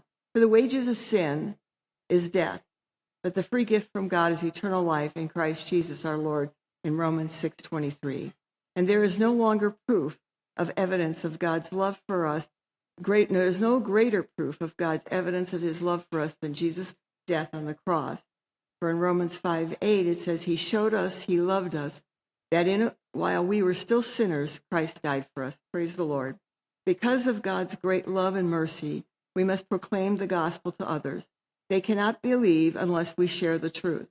For God so loved the world that he gave his only Son, and whoever believes in him should not perish, but have eternal life. For God did not send his Son into the world to condemn the world, but in order for the world that they might be saved through him. For whoever believes in him is not condemned, but whoever does not believe is condemned already, because he does not believe in the name of the only Son of God. John 3:16 and 18. Thank you. Have a good evening. Thank you very much. Is there anyone in the audience who may not have signed up for public testimony that would like to give some? I see. Are you up for it? Okay. Mary Jo Morelli, come on up.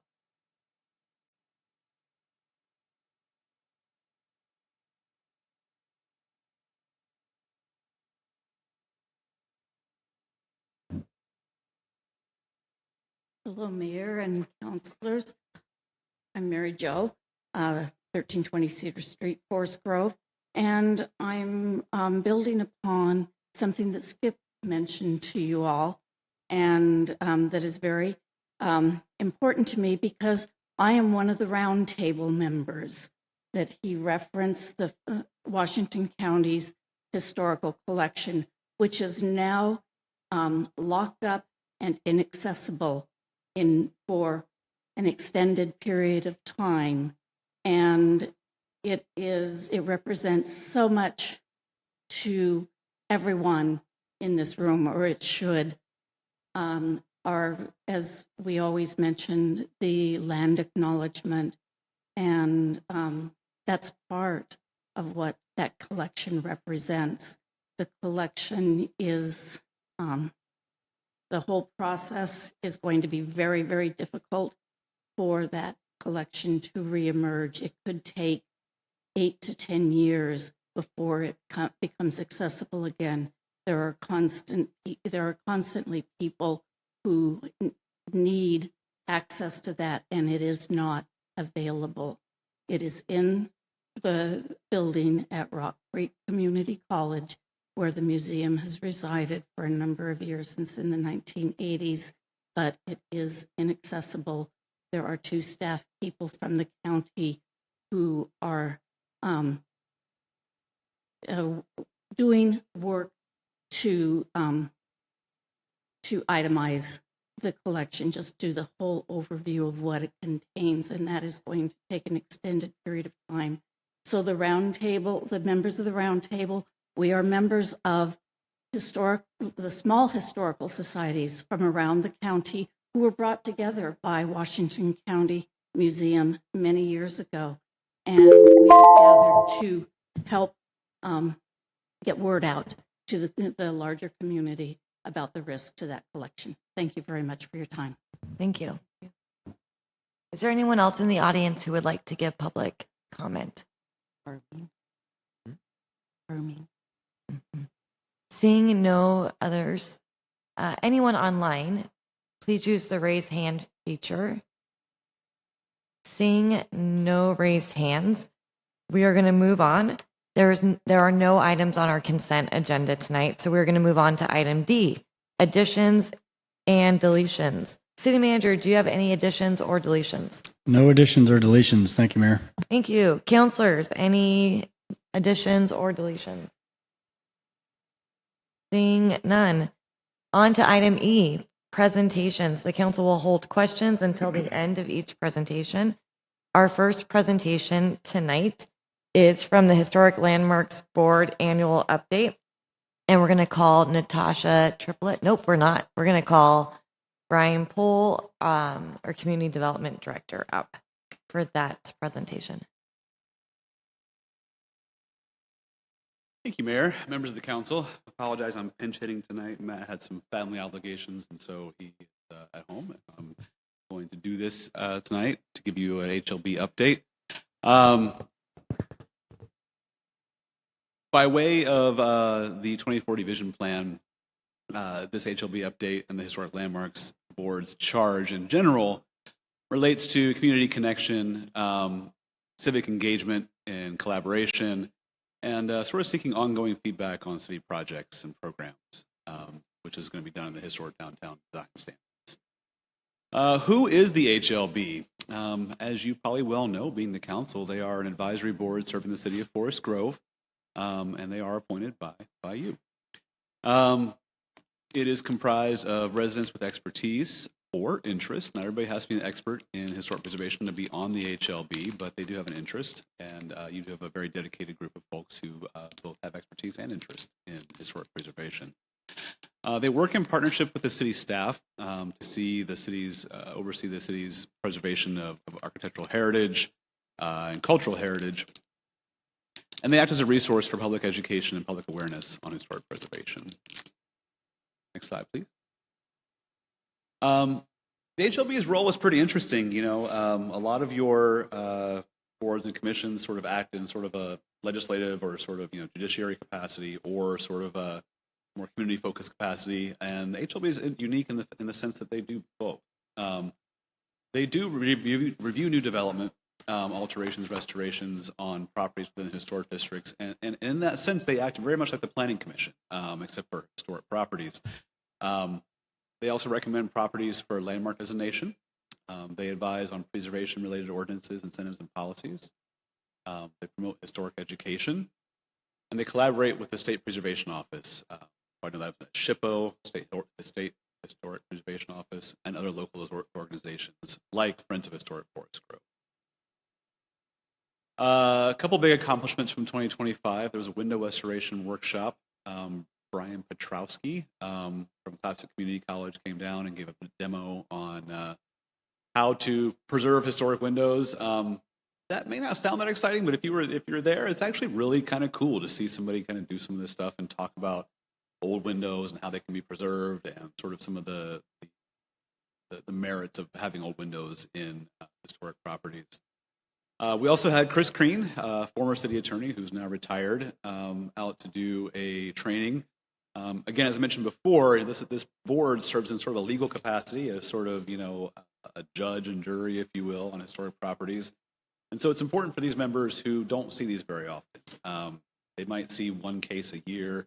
Sometimes they might go 2 or 3 years without seeing a single case come before them. And so it's important for them to kind of get the updates from legal on sort of how you conduct a hearing, what you have to disclose, ex parte contact rules and things like that. So we did that in 2025, and we'll likely do that again either this year or next year. Next slide, please. And so they have adopted a work plan, and that, as you probably well know, you had a work session on this. The Downtown Historic Standards and Guidelines will be coming to the HLB, from the HLB to the Planning Commission to the City Council. They'll also collaborate with the Community for Community Engagement and the Arts Commission on other downtown projects, mainly the trash can designs for the covers or whatever, but historic pictures on the historic on the trash cans, and also to evaluate options for the next grant cycle with the Order. With that, available for any questions or comments. Okay, thank you, Brian. Any questions, comments? You can go first. Thank you. Well, I have 3 questions just to check my understanding of HLB's role. The first, since they're getting involved in the downtown historic district, is around landmark designations. My knowledge, we just have the Hacienda building that's actually listed. So would they be recommending other buildings for historic designation? And that kind of ties into another related to outside investment. Yeah, so I don't want to pretend to be an expert on the landmark designation by any means. My understanding is that's a voluntary program, that the city does not impose a landmark status on an individual building, but that we create the historic districts that have some standards and everything to have new development, restoration, sort of fall into line with more historic fabric. But I do believe the HLB will hear those cases for historic designation, but that's an opt-in program. Okay. Well, related to the outside investments is many of them require, or the eligibility is that it's a landmark or designated landmark. So I'm curious what outside investments the HLB might discover in relation to our historic landmark or any prospects, and then what funds are declared available in upcoming grant cycles, because I know some are depleted without further legislative appropriation. Yeah. I do believe that there are certain grants and funds that are available only to historic landmarks, and that's sort of irrespective of the districts, I believe. That might be more of a conversation for offline for me and you if you want to meet about it sometime. I want to do a little research into that because I'm just not that well versed.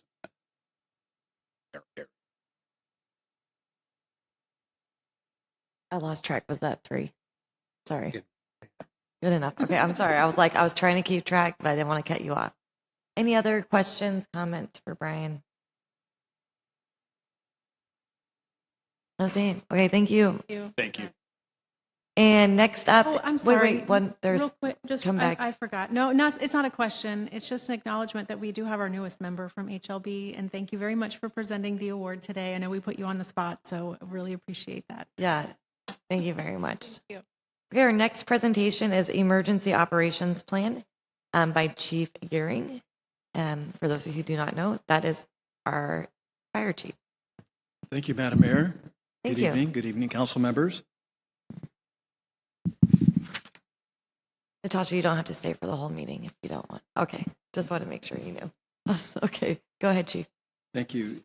All right, the agenda for tonight, we're going to talk about the Vision 2040 plan real quick. We'll talk about the purpose and project objectives, talk about a little bit of background, then discuss the emergency operations plan, and then future work and next steps, and then be happy to entertain questions.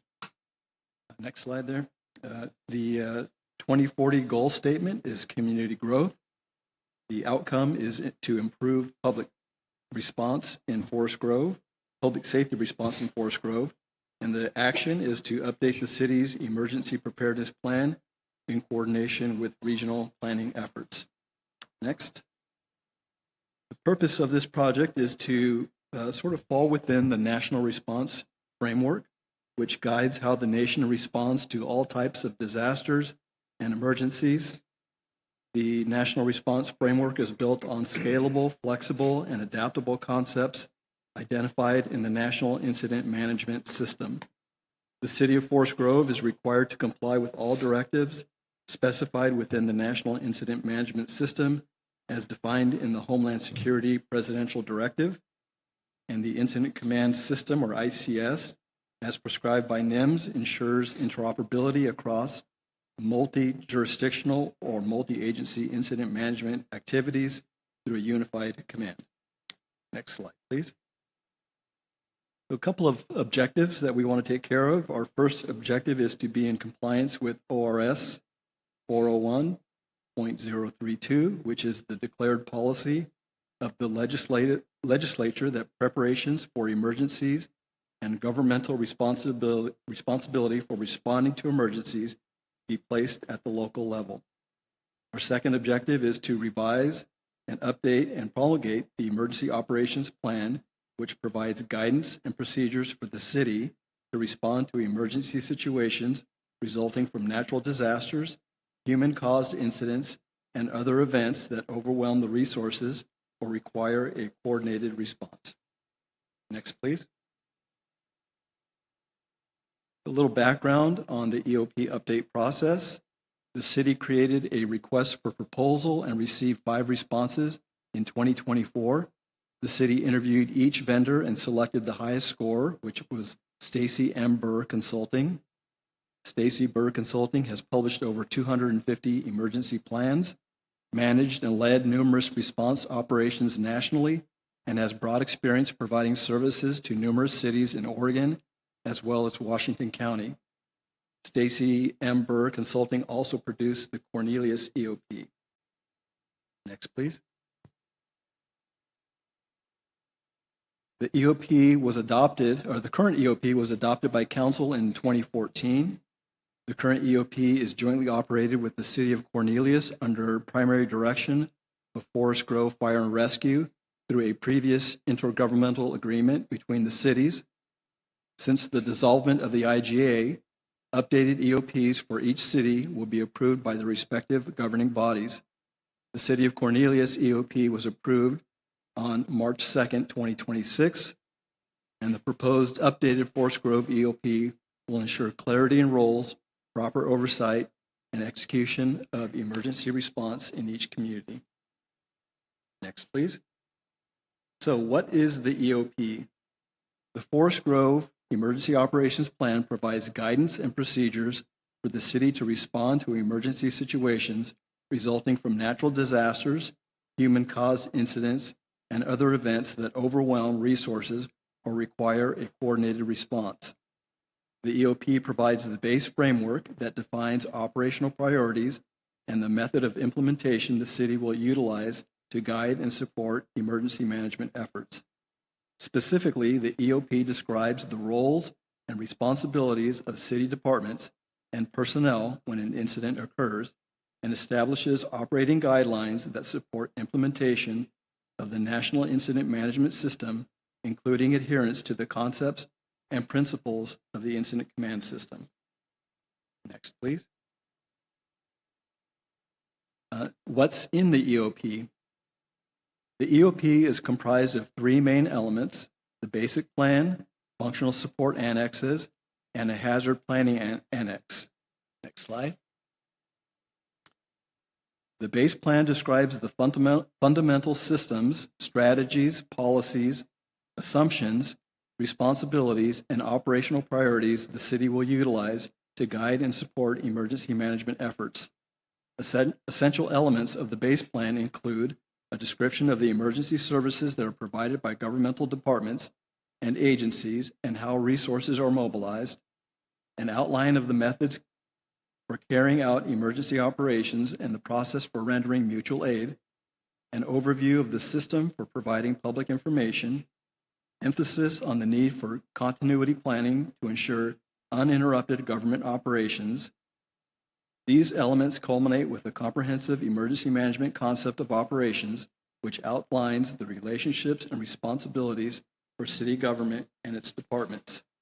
The Emergency Operations Plan is utilized congruently with annexes and supporting documents for the purpose of emergency response. Next, please.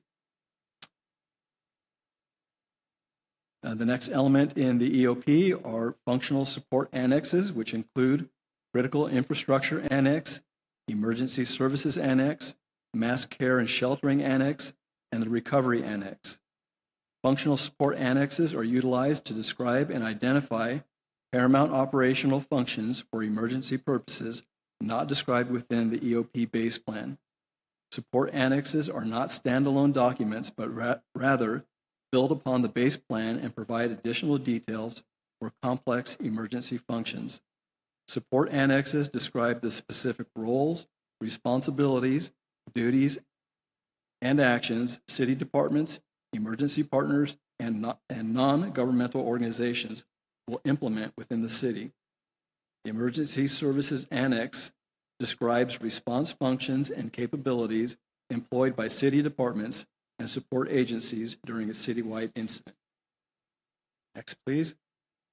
The last element is the Hazard Planning Annex, which describes and identifies critical operational functions based on all hazard planning approach not described within the EOP base plan. The plan addresses special and unique procedures generated by a particular hazard. The plan addresses the following three objectives: provide a concept of operation and list the responsibilities for personnel that manage response operations for the city by hazard, define methodologies and procedures necessary for rapid notification of city departments based on defined hazard, and identify actions that can be realistically accomplished within a few hours to a few days to mitigate compounding impact or total system failure. Next, please. And what the EOP is not. The EOP is not a disaster prevention guide for residents or visitors. The EOP is not an emergency readiness guide for residents or visitors. The EOP is not a step-by-step recipe for disaster response. The EOP focuses on emergency preparation and planning at the city level with city resources and provides an overall framework for response. Next, please. What's different about this EOP versus the current EOP?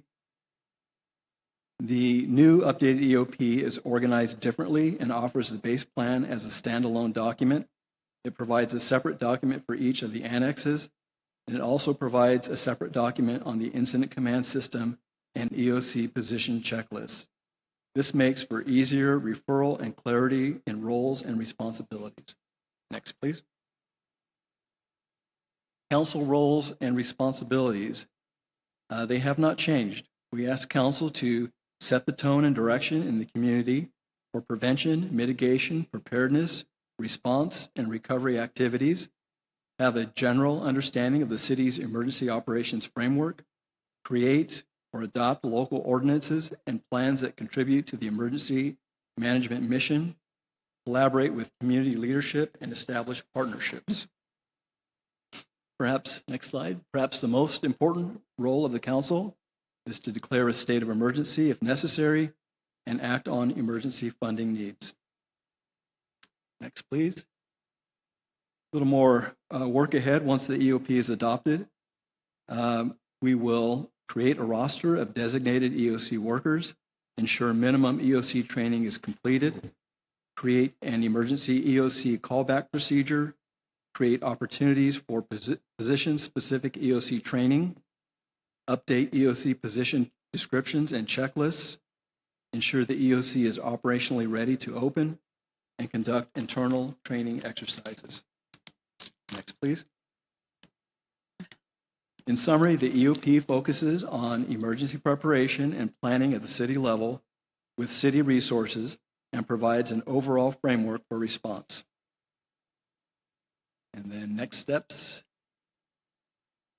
is to it's promulgation of the EOP. We plan to place a resolution to adopt the EOP on the May 25th council agenda for council approval. And that's the end of my presentation. Happy to take any questions. Thank you, Chief. Any questions? Does anyone else have a question? Okay, I have a couple questions. So in the presentation, it said it was this update is long overdue. And so I'm just wondering, how frequently should we be updating that? And how can we make sure we stay on that cadence? Thank you. In the FEMA guide, it really says that it should be a work in progress. So as we're going through the plan and preparing the EOC, providing the checklist, providing training, if we see any changes that need to be made, if we come across anything, they should be changed. So at any point in time. Oh, so it's like the Constitution. Kind of. Right? Yeah, in theory. Sorry. And if nothing else, in 5 years, we should make sure that it's current and review it in 5 years and bring it back to council. Yeah, and then just another follow-up question that I've heard throughout my time on council. There's community members that, want to be involved, and I know we don't have city resources to train, neighborhood, like commanders in neighborhoods, but I guess I'm just curious, we have experts and people who are prepared, and if there is a natural disaster or an emergency, it's going to be a whole community. So I'm just wondering, how do we kind of reconcile that opportunity to involve the community with the limited resources we have? Is there a plan to do that? I mean, what do I tell community members who say like, hey, I have a hand radio, I can do this, or in my neighborhood, I can do that? Yeah, thank you. Mariah, there's a slide at the end of the presentation. Could you just pull that up? Did I miss it? I probably missed it. Yeah, so that's a good question, because we have to make connections in the community, right? Because we cannot do this alone. We have reached out to some of our partners. There's a dialysis clinic that we've reached out to and provided some assistance and communicated with them on a reasonable plan for evacuation for their patients. We're also engaged with the ASHER, which is the active shooter response. Recently, we engaged with departments in the county for a wildland response. We had a tabletop exercise, and we're leading the effort in changing the response cards for larger incidents with multi-casualty victims. So we are out there. We're in the community as well, at least twice a year, even more than that. And so we're making connections. And I would say that in the next phase of this plan, once we have it adopted and we're putting everything together and providing training, that we would, it's incumbent on us to reach out to community groups and include them in that portion of the EOP. Perfect. Great. Thank you, Chief. I don't think there's any further questions. No, Counselor. Okay, perfect. Thank you so much. Okay, we're going to move on to our third presentation of the evening, which is our IT updates by our Assistant City Manager, Kim Ezel.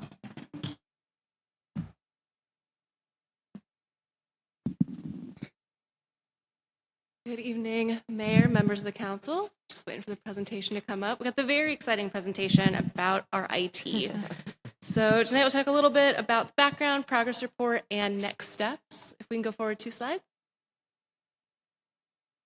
Purpose of tonight, provide an update to council on the city's IT program and plans for the future. Next slide. This is connected to the Vision 2040 goal area community connection, as well as the outcome about increased partnership and collaboration amongst community organizations in the city. I think we can all agree that we can't collaborate effectively with anybody if our IT infrastructure is not up to scratch. And the 26-28 Council Action Plan also included an item to complete deferred IT maintenance. Next slide. A little bit of background. In 2025, after the IT manager resigned, the city had difficulty recruiting for the IT manager role. A lot of competition amongst not only governmental agencies, but also private business. To manage the city's IT needs, the city hired the IT services firm Structured. This was a limited solicitation procurement approved in June 2025. The structured contract expires this October, which is what is prompting this action now as we try to figure out what our next steps are so that we are prepared for that contract expiration in October. Next slide. Progress report. So since Structured was hired, IT services have stabilized and backlogged IT maintenance has been addressed. And I want to give a special shout out to Eddie Littlefield of the Light and Power Department, did a ton. Michael Manglona, who is our PC tech, is constantly working on all of these, as well as VJ Reddy, who is our systems administrator. We could not have gotten to the place that we are without the three of their work. That includes being able to update workstations for employees. A lot of employees got their first laptop in a while. Most of our computers have been updated to Windows 11. We've had some critical cybersecurity upgrades. We're still in the process of updating servers, but many have been updated and entered into a regular patching cycle. And we've been able to start identifying what our future projects are so that we don't fall behind. Next slide. So looking at next steps, we've really identified 3 possible paths forward for when our contract ends in October. One is to reestablish that IT manager role internally. The second is to continue to contract for private sector IT services. Third option would be to enter into an IGA, intergovernmental agreement for IT services with another municipal government. Next slide. We've started to evaluate what those 3 options would look like. So in the top row, those are some of the benefits. The bottom row is some of the downsides for each option. I'll go through each of them. So internal staffing, it does mean that we would have full control of IT services, but as we've already learned, it is difficult to hire. When you lose an employee like that, who is a central linchpin, you become very vulnerable during that employee transition. And when we have a small team of 3, it can be hard to develop all of that required expertise. We're finding more and more IT specialties are becoming more niche, so being able to have a deeper bench can be helpful. The contract solution does come with a deep bench of expertise, and the contractor does become responsible for continuing service if any of their employees transition out. It is the most expensive option, and it does mean that we have decreased internal control of IT services, would be a downside. Third option is that IGA, depending on what type of government agency or other entity you're able to partner with, you can also receive that deep bench of expertise with greater knowledge of best practices and uniqueness of government IT that doesn't come with all external contracts, although you can certainly find it. It does also include the downside of decreased internal control of IT services. One other thing to think about when it comes to IGAs is kind of like how internal staffing can be difficult to hire. You kind of have to find the right Cinderella shoe fit for an IGA partner. They need to be another agency that has some bandwidth, has some similar systems. I think we might have been able to find that, but we'll see. So next slide. Thinking about those options and conversations with some neighboring jurisdictions, we began developing an IGA with the city of Tigard that would come before council to provide some of those critical IT services. As I was describing, it can be really difficult to find a good IGA partner because you need to have a lot of similarities already in common. But fortunately for us, the city of Tigard has done a lot of the things that we are trying to do, they've just completed. So things like a full phone system upgrade that we know we need to do in the next 2 years. They have standardized employee workstation rollouts. So while we have managed to upgrade many employees' workstations, it's a very manual process. We'd like to be able to standardize that so we can get new computers out faster on a more timely refresh cycle. They've also completed some cybersecurity upgrades that include some firewalls, CGIS, which is our community.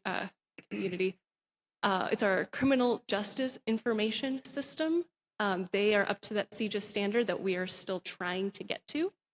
They have the same enterprise system that we have, Tyler EERP. Because they have completed these recent projects, they do have available staff bandwidth with the staff expertise. And this last bullet I want to spend some time on, this mutual understanding to pilot a shared municipal IT services. So we are part of what's called the BUG, that's the Broadband User Group. That's a Washington County-wide organization where we kind of share access to internet and some other things, and we are in a 5-year IGA. One of the conversations during this last IGA cycle, which we just signed in the last 6 months, was do we want to have a collective Washington County shared IT services? Is this something that we should join collectively? And there wasn't a lot of traction around that idea. But one opportunity that we could have if we shared this IGA with Tigard is that we can kind of pilot what it looks like to have shared IT services across Washington County. It's especially interesting because we're kind of on opposite sides, we are on opposite sides of the county. but we're also the third and fourth largest cities in Washington County. So we have some gravity that we can start putting together. So it's an interesting opportunity to pilot that.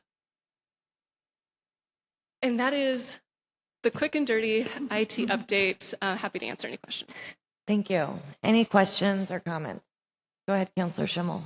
Well, you mentioned firewall and using an external service. Could you speak to the compliance with now state law prohibiting data sharing or access to federal agencies? Yeah, I don't think I can speak to the technical pieces of that firewall or making sure that we're in maintenance, but it is one of the advantages to partnering with another local government is that they are subject to, especially in the state of Oregon, is that they are subject to the same requirements. And so we'll be able to build off of that for each other. And that's something I'm looking forward to. Any other questions? I mean, just a comment, I think, like, bravo for figuring this out. IT has been, like, we've been struggling since, I think, for the last 4 years, to be blunt. I mean, so, thank you. Thanks. I'm hopeful that this is a good path forward. Okay, cool. At least it's a path forward. Right, exactly. Exactly, cool. Thank Okay, you. so we're gonna move on to our next, what did I do with my, we're gonna move on to our next item on the agenda, which is item F, public hearings, ordinances, and resolutions. And I think you're just gonna stay put. Yes, So, I am. yeah, I'm gonna turn over to you for resolution 202613.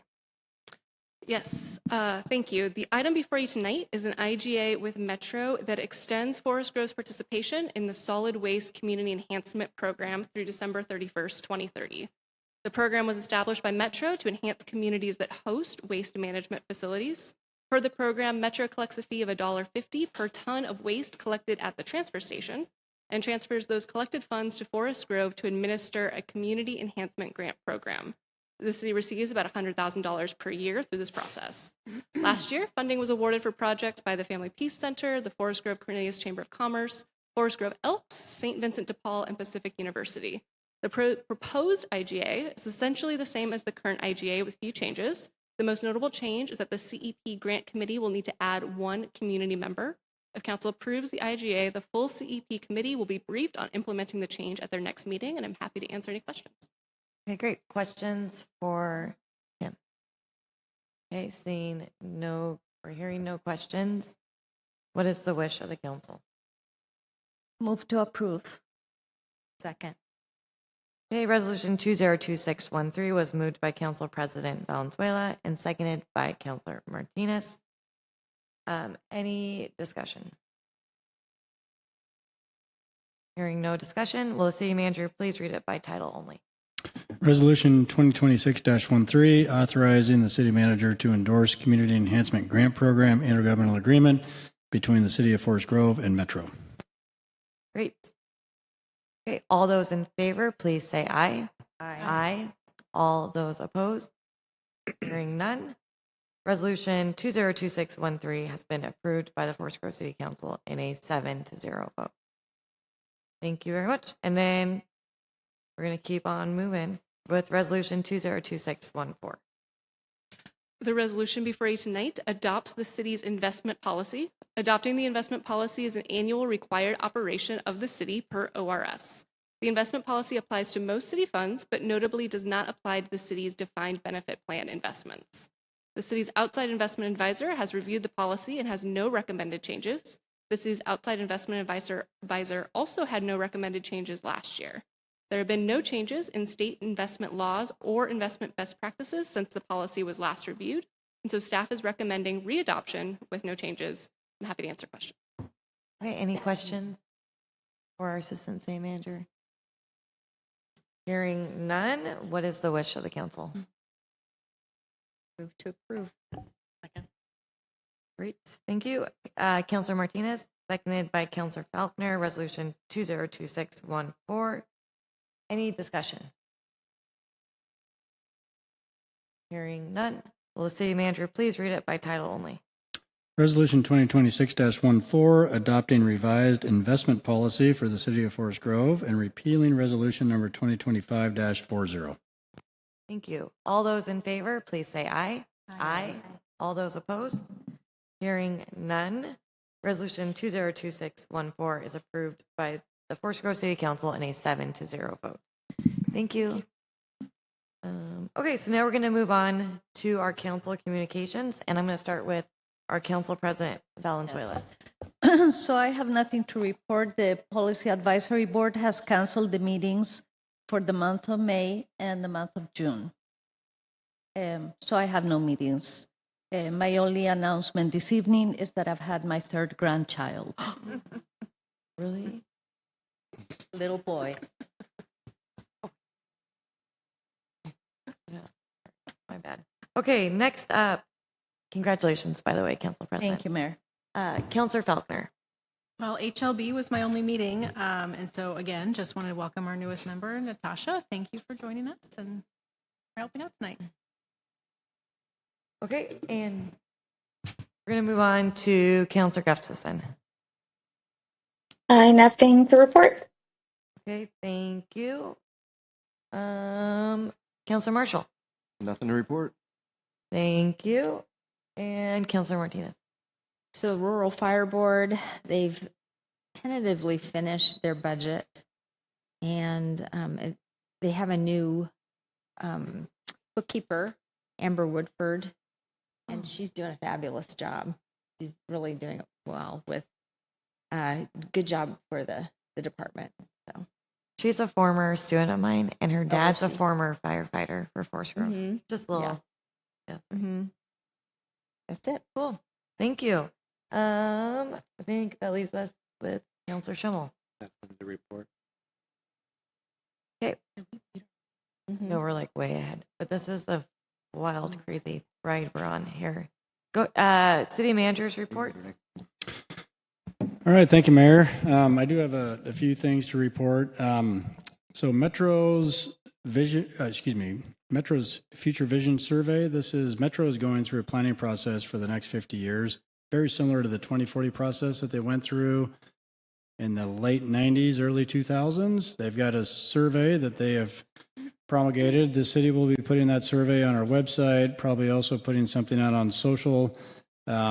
It's for the entire region to participate, not just for City of Forest Grove residents, but for all of the municipalities and unincorporated areas inside the metro boundary are encouraged to participate. The survey is open until May 31st, so I'll be looking for that on some of the city's communications. Congressional directed spending requests. I think I reported earlier that Congresswoman Bonamici did submit a request on behalf of the City of Forest Grove for TV Highway. That request is pending.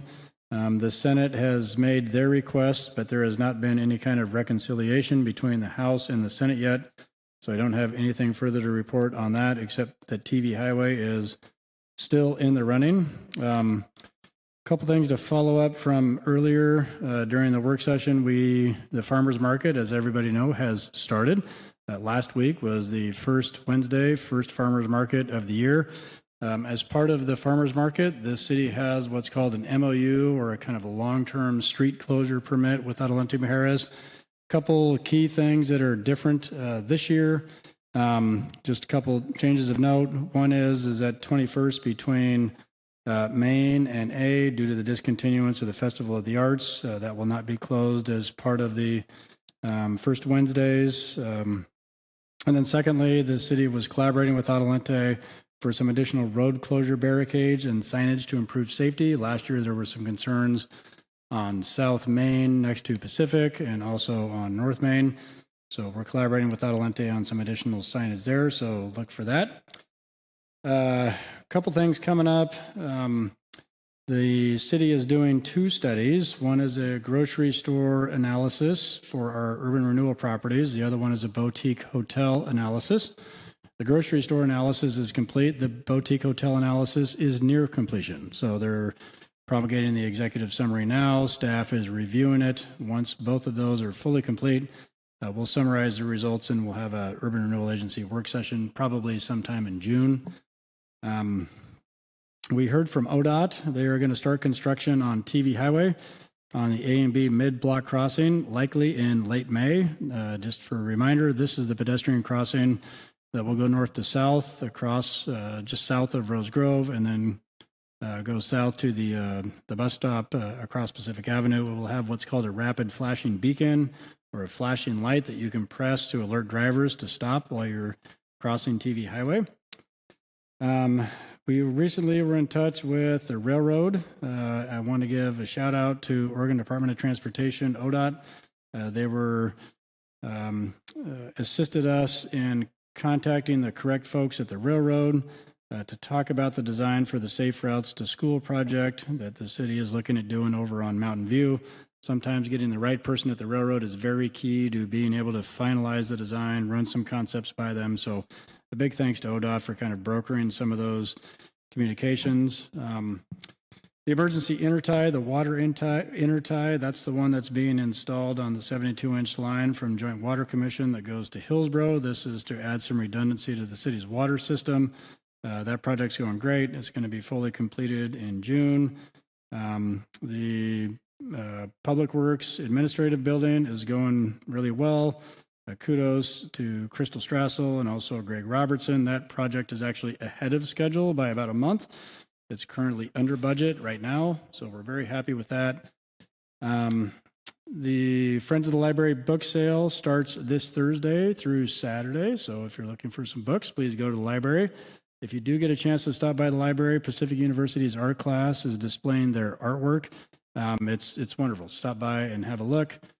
From Light and Power, they completed installing some underground wires in preparation for in preparation for Heather Street that is being extended from Mountain View over to Poplar to put the street lights in. Light and Power completed some underground wires. And I think that concludes my report. Thank you, Mayor. Thank you, members of the council. Great, thank you. I also have a few things to go over, but I don't think it'll take me an hour. This is like the earliest the meeting I feel like has ever gone. Yeah, I'm like we did the last in time. 12 years, and the entire time I've been on council. I'm just shocked. Okay, so the first farmers market was last Wednesday, and I really, really like going to the farmers market. I go and hang out at the city booth, and I go hang out with the police station, the police booth. But it's really informal conversations from community members, and you get a lot of feedback. And so, there's some questions about data centers and things going on like that. But then also about park maintenance. And then our website, when we did the website refresh, there used to be information about specific parks and kind of the history. And I think that what I heard from a community member is that went away. And I think that we need to double check that. And specifically with Abby and Abigail, Anna and Abigail's park, that came as a donation, right? And so we really need to make sure we don't lose the history of that. And then, I'm always going to plug that, and we all know that we need more maintenance with our parks. The other thing I want to say about the farmers market is I'm going to be kind of, I don't know, I think that, the farmers market is a really good opportunity for education for the police facility bond. And I think putting the city with the police station next to each other is crucial to doing that. And I think, being able to have an open house at the same time and maybe having the comms team, maybe, the comms person from the police station together and then police and council, because I'm going to be really blunt with y'all too, is I think that we should all sign up to work one of those at least, or maybe have two counselors because then we have a different role than staff has, right? We can advocate, we can talk about it. So just want to encourage that. I did attend Pat Truax's funeral a couple weeks ago, and very sad, but also I thought it was very Pat, and I'm sure she had some role in planning that. It was a great event, and a lot of Forest Grove community members and staff showed up. Region 1 ACT, which is our ODOT elected and community member and volunteer transportation group. The last 3 meetings have been entirely frustrating. ODOT's going through their SIP plan, their capital investment plan. We had decide on 5 projects, and then after we had done that, they came back to each act and said, "Oh, give us 10 additional projects for after we do those 5 projects. And they didn't really give us any criteria, and it went back and forth. Buckets would be like paving or safety improvement or specific projects like the Boones Bridge. Anyways, we didn't, like 3 meetings, we never got anything out of that. Like never came out with any additional projects to elevate to ODOT. But what we came out last Monday was that we needed to decide on a plan or a process. So we were ready to do it next time. It's really, really frustrating. Should I go into another frustrating thing? So then, I know, right? I was reached out to by individuals from Oregon State University Extension Program and 4-H. They're funded, they have a line item in the Washington County budget. And what that group does, the service they provide, is not only just 4-H, but master gardeners and some other things. And they didn't know how long, but they felt for a very long time they'd been funded through the county. But given the county's budget deficit of $10 million this year, they have been encouraged to ask for their own taxing district on the May 2027 ballot. That was the date they gave me. So they were trying to see like what I thought about that. And so I just told them, like, at this point, I can't endorse one way or the other that I'm worried about taxing compression. And I'm curious about some of these other things with the county. They did ask, I think too, we're going to go our levy, like we're going to go for our operational levy that same. If my dates were correct when I was meeting with them, I believe we're going for the levy at that same election cycle is one concern. But they did offer to present to the council. I don't know if that's something you all are interested in or if we should just wait. I think, my suggestion to the council based on the meeting I had with them is that we wait to see if there's traction because I don't think they're really getting support. I don't know. They needed it. First, they're meeting with all the mayors in Washington County. Then they're going to go back to the Board of Commissioners. So I think we could wait for now. And then if it gets closer and they are going to do that, we could have them present. Okay. And I'm going to go to the Metro is having a meeting at the Hidden Creek, the Hillsborough Rec Center, Hidden Creek, I think, what is it called? Hidden Creek Rec Center for their long-term strategic plan. And I'm planning on attending that Thursday from 4 to 6 so that Forest Grove is represented. And also just 2 reminders about our upcoming meetings. Tomorrow we have a budget committee meeting. Is that at Light and Power? Yeah, it is at the Light and Power building. So we get to take a little field trip to a different city venue. And then in an earlier presentation, it said our next city council meeting was on the 25th. But I believe our next city council meeting is actually on Tuesday, May 26th, because Memorial Day is the 25th. And with that, that's all I have. So at 8:06 p.m., I will adjourn this meeting. Thank you.